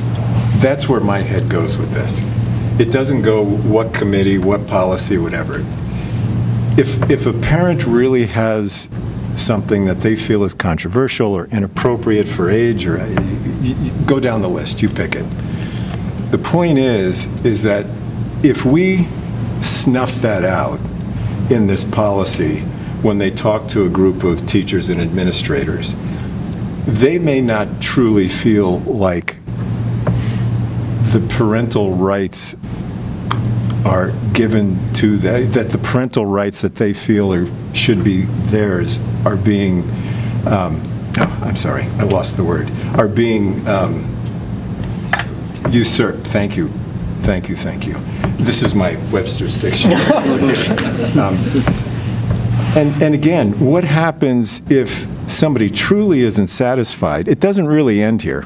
Because again, my point is, they could make public comment, hold the book up, read the book, whatever, again, in front of the cameras and everything else, and really create a controversial situation. So does this policy give the cathartic experience to the parent? So does it? Because it cuts them off on page 3 or 4 that after they talk to a group of teachers, a committee, administrators, so throw a board member in there. The board member's outnumbered, right? How does the board really have a... So Paul. I think you're misunderstanding, Can I because just- the committee is to take the book completely out of the library. The parent still has the review process to keep their child from checking out that book. Yeah, an individual family can always restrict any book for any reason, at any Right. time. So they This still is have the about- parental authority to Yeah. do that. So that's where I'm like, I don't understand, like, as a parent, I can still do that. What I can't do based on this policy is say that your kid can't read it either, and your kid can't read it either. But how are parents- It's like actually removing the book from the library. But how are parents going to know the 400 books that are in the library? They're not going to read them. And so the only way that they find out is through another parent, or the kid brings it home. And they're like, what are you reading? Like, that's inappropriate for whatever reason it may be. Then they can opt out at that point, right? Maybe this goes to the earlier policy for me, and that is, and Brian, you kind of said this, I feel like we haven't had an issue ever. And so we're like, again, thinking about what could happen, and yes, it could, but maybe we wait until that one moment and be like, okay, this policy isn't working. We need to adapt this, or this policy is great. It worked like it should, and we agree with the process. Well, I wouldn't say we haven't had issues. We've had parents that have chosen to have books removed from their, like, that their kids can't check out. We have had that process. I mean- We haven't had a process where someone says, I want this book reconsidered district. and removed from a library within the school. Yeah, right. So there's like two different things that are happening within this policy. But I guess in either of those situations, both processes are working at the moment. Correct. Parents can choose to restrict their student from that material. And the committee is set up to deal with a scenario that has never happened in 194.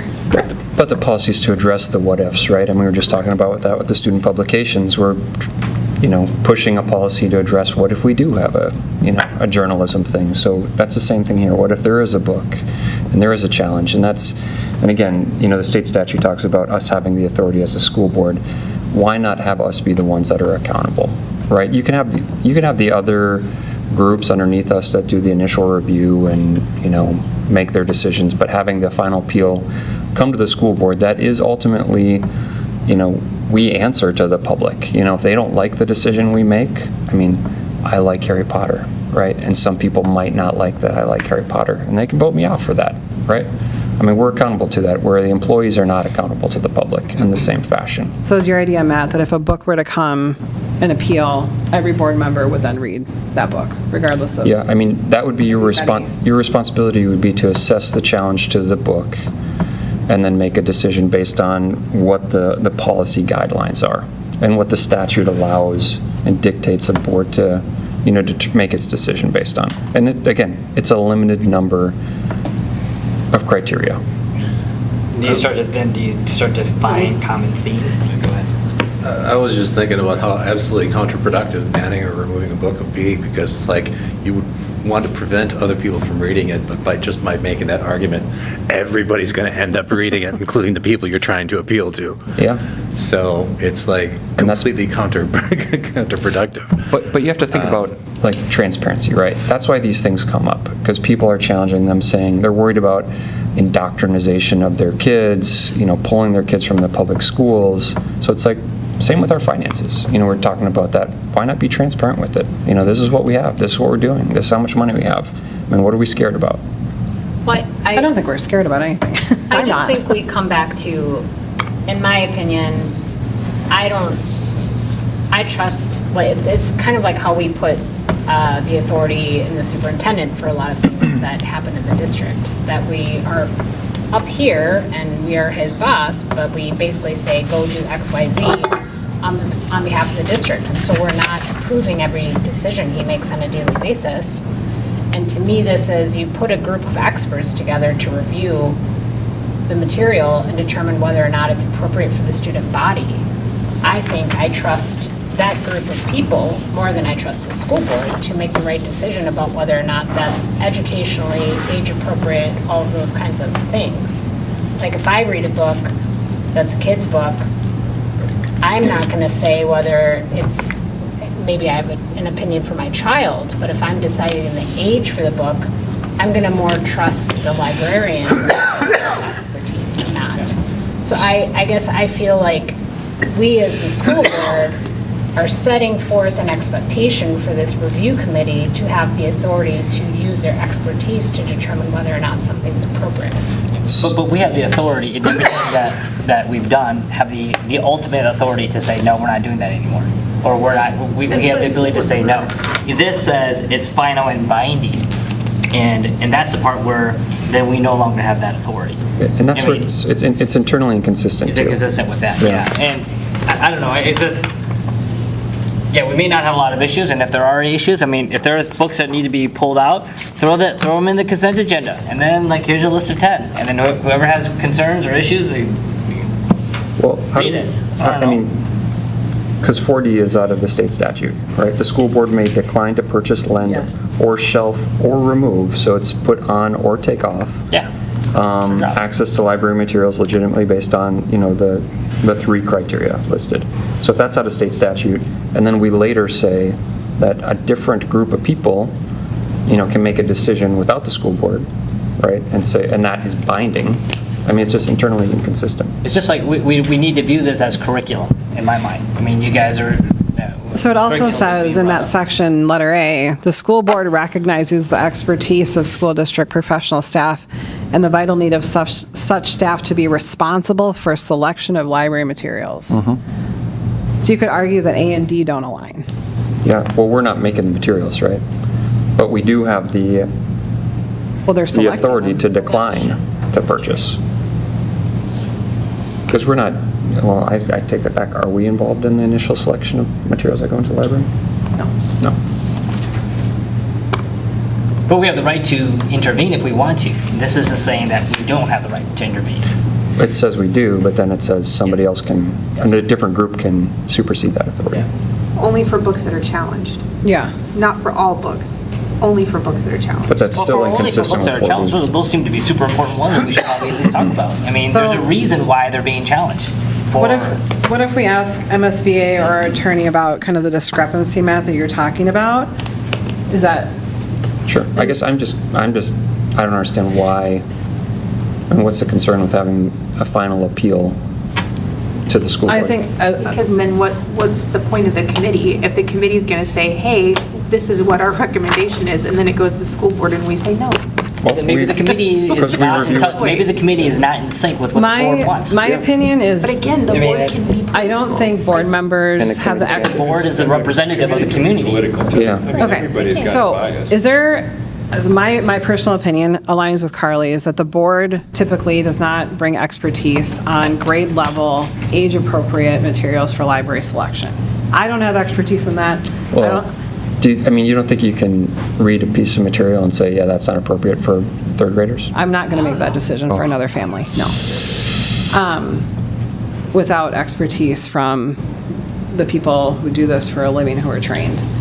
I think that is where an individual family, if they feel differently, can choose to withdraw that material for their child. But that, for me, I don't believe a school board has the ability to evaluate a material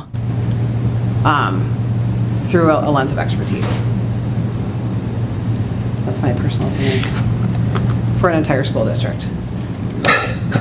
I guess I would just disagree. I mean, again, we're all educated individuals. I don't know that it's that difficult of a decision. When you see it, you'll see it, right? And maybe it won't come up.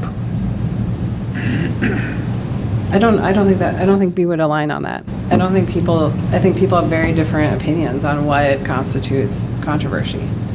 Well, and controversy isn't the arbiter, though. I mean, it's, It could be. You can challenge a book for any reason. no, but we can only remove it for 3 different reasons. What are those? D1, D2, and D3. So I guess I'd like to hear interest from the board on if you're looking for a revision to this policy, or if you support moving forward with the policy as written. Because we'll need to decide how we move forward for a second reading and maybe continued discussion or at a work session. I think that we pulled it from the last meeting, so Yeah, there isn't good a first point, reading. good point. It'd be Yeah. first reading. Yeah, got it. Thank you, Brian. Sorry about that. So, I would recommend that it go forward as it is, but it definitely seems that there are a number of people who are thinking of various amendments that they would like to make to it. Paul, you said you liked it right away, but have you changed your mind now? Okay. That was tongue in cheek. The presentation. But just as like a start, just as Oh, like I a took it as very good. but just as like a starting place Okay. I for did love it when I first heard it. discussion as far as the point when it's brought before and we start voting for it. As a starting place, this seems like a very good place to start, and as people wish to offer amendments, they can and garner support for that. Okay. Does that sound okay?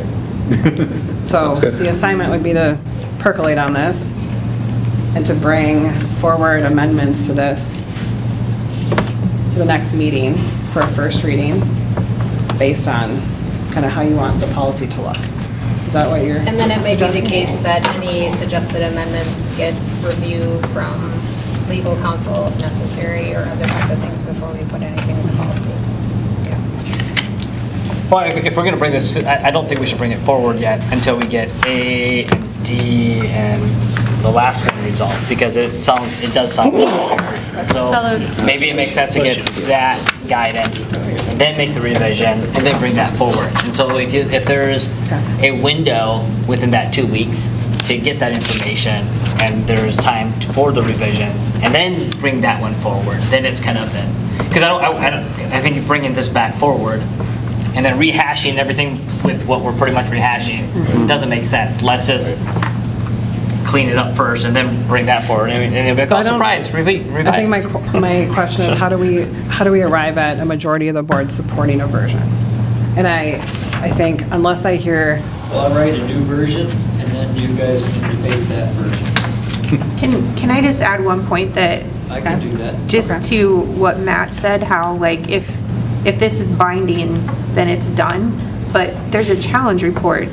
I think we're missing that. Like, once a challenge is completed, then it has to be submitted by the school board to the Minnesota Department of Education, who then can like have questions about and have follow-up for that removal of that book. So just because it decides at the district level, it still has to go on to another step in the process. But it's binding on us. It's binding, but not necessarily, because the Board of Education may come back, the Minnesota Department of Education Yeah, and say. but we can't say no. Like, we don't, there's not the board can disagree with that position and change the board can't decision. disagree with the Minnesota Department of Education. I know, but. So we can bring forward Yeah. we can bring forward a revised. Just might not get money anymore. A revised That's not policy true. based on Shake our this. fist and crap. Revised policy based on this conversation, to react to and see where we land. Sounds good. All right. With that, I think we are done for the We're having night. another topic? Thanks, everybody. That was a long one. All right, take care, folks. Have a good night.